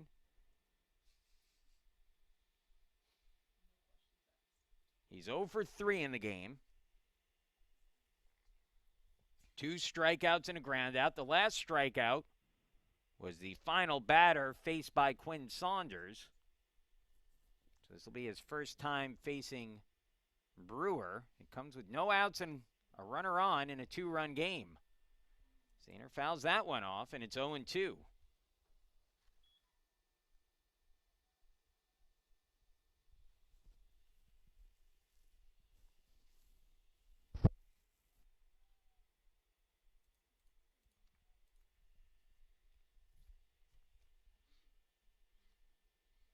Here's the 0-2 offering. On the outside corner, it's a called strike 3. So Zahner goes down on strikes on 3 straight pitches. DiCenzo holds it first.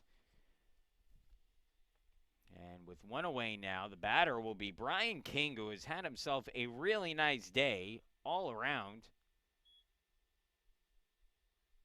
He's been good defensively at third, and it's 2 for 2 at the plate, including an RBI single and a run scored in his last trip to the plate, and that one sent hard up towards the middle. Backhanded by Alonzo, flipped to second for 1, throw to first, not in time.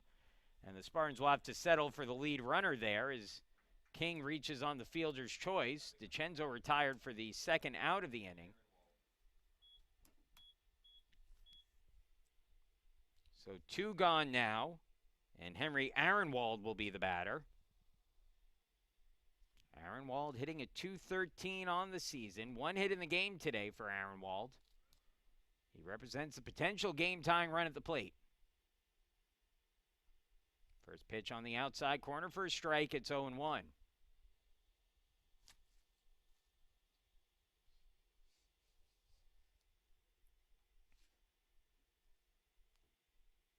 Brewer trying to get through the 8th. His 0-1 pitch. That one hits softly to short. Arterburn has it. He's going to have to hurry the throw, but gets it there ahead of Aaronwald for the final out of the inning. So Jackson Brewer gives up the leadoff single, but works around it, and we'll move to the bottom of the 8th. The Spartans looking to add on to a 2-run lead. It'll be the heart of the order. Powers, Harms, and Camphausen due up when we come back.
James Powers leading off the inning for the Spartans here.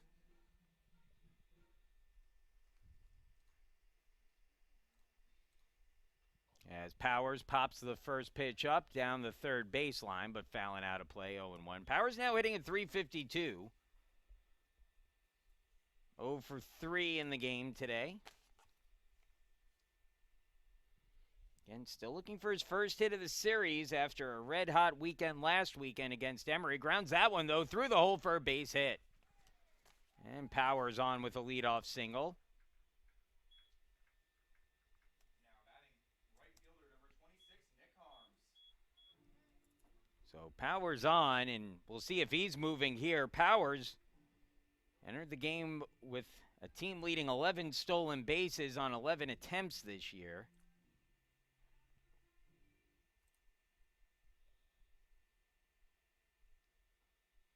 There's a called strike. And it's 0-1.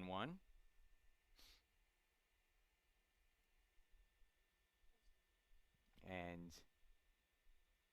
again, the home plate umpire making sure that before Zahner delivers that he makes eye contact with the batter. That's one of those new pace of play rules that the batter has to be looking at you before you begin your delivery. That one grounded through the hole, and it's another hit for Harms. Powers is going to try for third, and now Harms will move up as the throw not in time, and so that'll be a base hit for Harms, and the Spartans with something cooking here.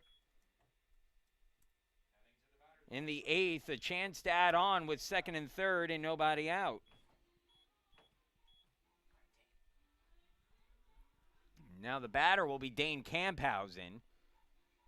And if you're Brandeis here, you've got some options. With nobody out, you certainly could pitch around Camphausen here. First pitch. And it's a fastball outside corner for a strike, 0-1. Again, Camphausen is homered in 4 straight games entering today, but is 0 for 2 with a walk in this one. Infield pulled in, and Camphausen foul tipped that one, and the count goes to 0-2.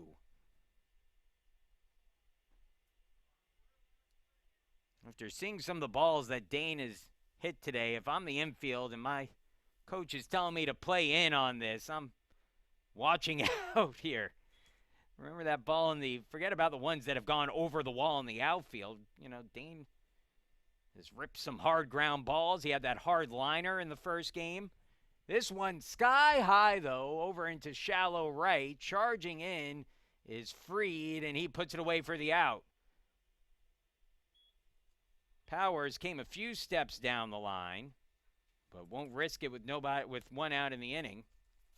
And so one away now, and that will bring Tyler Stilson to the plate. Stilson batting at .295 on the season. 1 for 3 with a base hit in the game.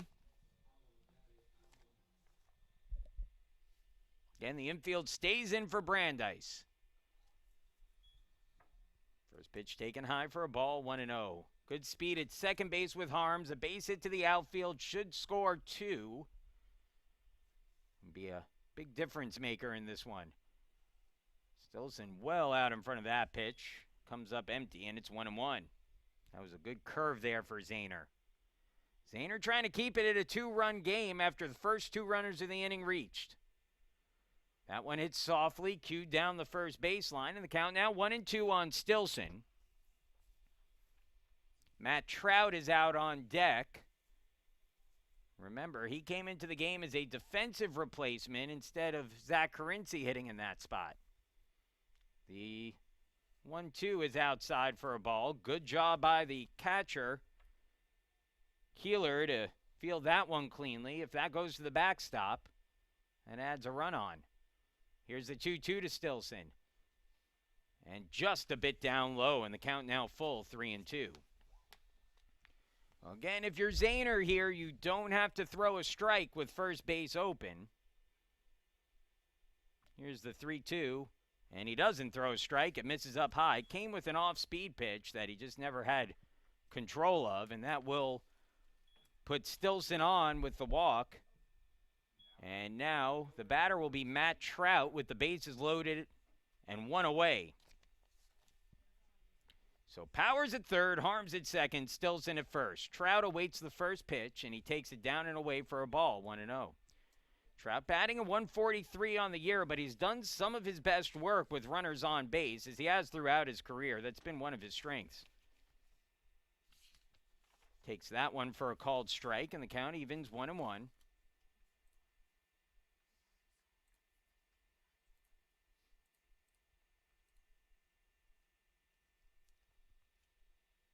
Another one stays up high as Zahner has not had great control over that secondary pitch today.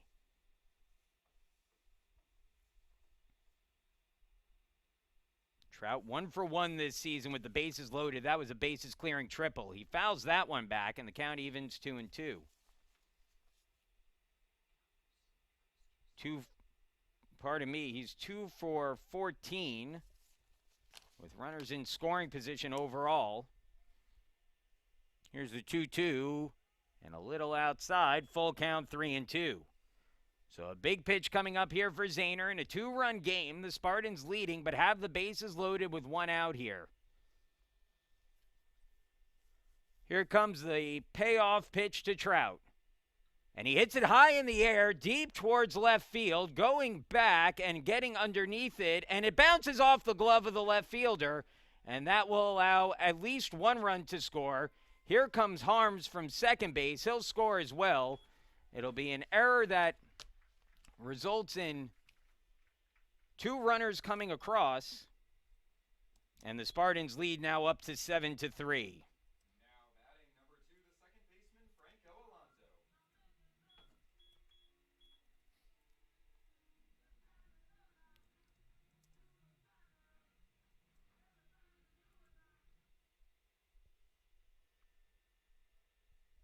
So a costly mistake there in left.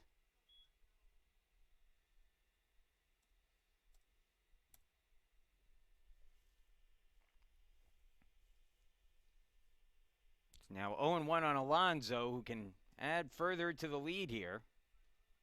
Now 0-2. Stillson the runner at second. And that ball lifted in the air deep towards right field. Going back is Freed at the track. Makes the basket catch. Moving up to third on the play is Stillson. So the Spartans will have runners on the corners now with 2 away. Stepping up to bat, number 4, the shortstop, Nate Arterburn. And now Nate Arterburn, a chance to add to the lead further.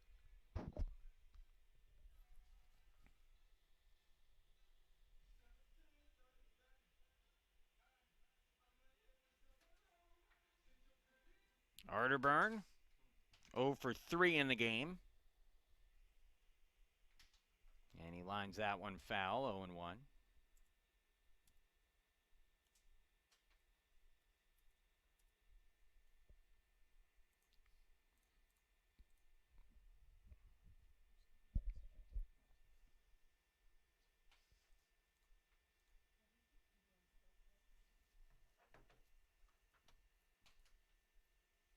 Now the 0-1 pitch. He squares the bunt, gets it down the first base side. Zahner has it, underhand scoop to first, in time to get the out as Arterburn tried to reach on the bunt single, but unsuccessful.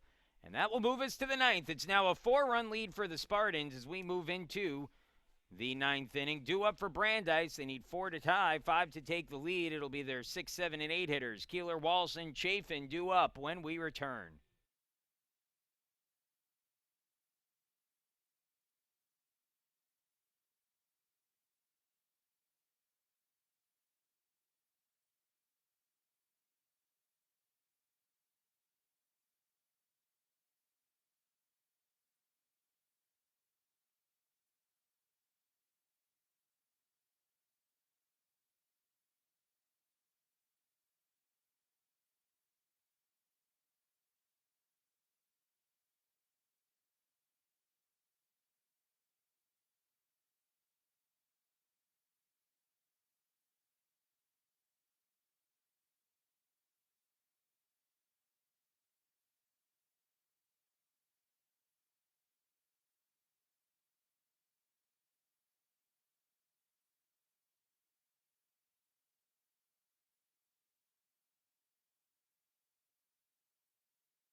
Welcome back as Case Western Reserve taking a 7-3 lead into ninth, and they'll turn to Tyler Horvath. Before we tell you about Tyler, some other defensive changes for the Spartans will move James Powers from catcher to third base.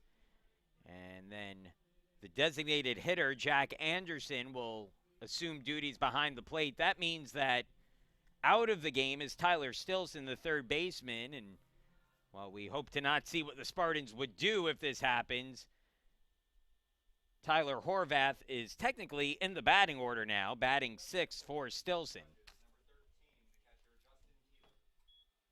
In the meantime, Horvath will take the hill here, hoping that he pitches well enough that he protects the 4-run lead and doesn't have to worry about a trip to the plate in the bottom of the inning. He's making his 11th appearance of the year, a 5.12 ERA and 4 saves this year for Horvath. First pitch on the way, up high. Horvath's number is a little bit jaded by what has been a few bad outings, but for the most part, he's been great. 29 strikeouts, 10 walks, just 20 hits allowed in 19 1/3 innings. Opponents hitting just 247 against him. Called strike there to Keeler, and it's 1-1. Again, a All-American 2 seasons ago, a preseason All-American last year. Hasn't quite found that same form again, but he's been good. Little outside with the fastball. It's 2-1.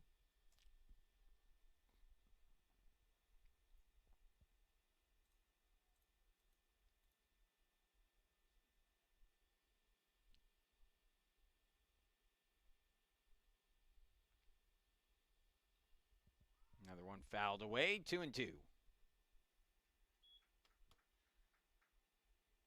Brewer, 2 2/3 innings for the Spartans. 3 hits, 1 run, 4 strikeouts, no walks. Good outing for him in relief. Did give up a couple of inherited runners, but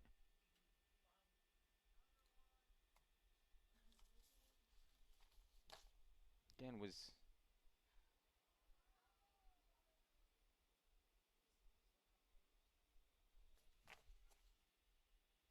now we'll deliver the 2-2. Horvath comes set. And down and out for a ball. Full count, 3-2.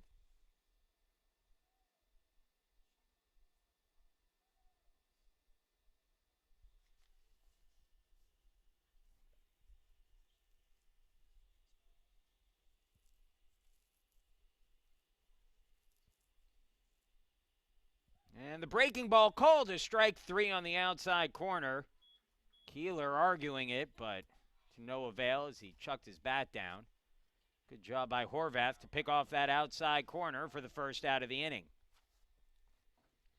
So Spartan pitching has now struck out 15 Brandeis batters in this game. Batter at the plate now is Dylan Walsh. Walsh hitting at 188 on the year. And a called strike, 0-1.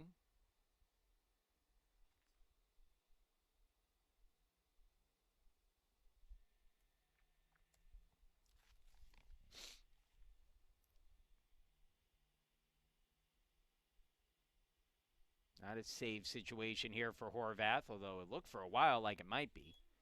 There was a good curve there, and it swung on and missed out for strike 2.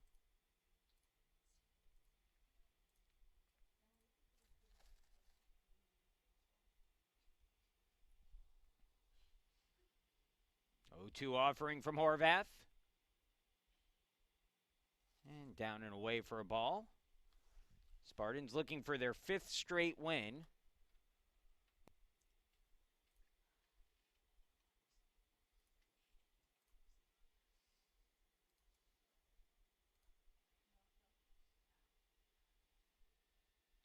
Ground ball towards the hole. Arterburn surrounds it, throws on the run, hops it over to Camphausen, but gets that friendly bounce off the turf for the second out, and Brandeis now down to their final chance. It'll be up to the shortstop, Matt Chafin, with 2 away and the bases empty to try to keep this game going.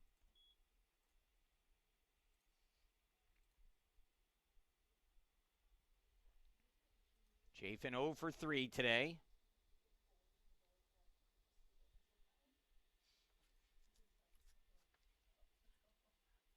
First pitch outside corner, called strike 0-1.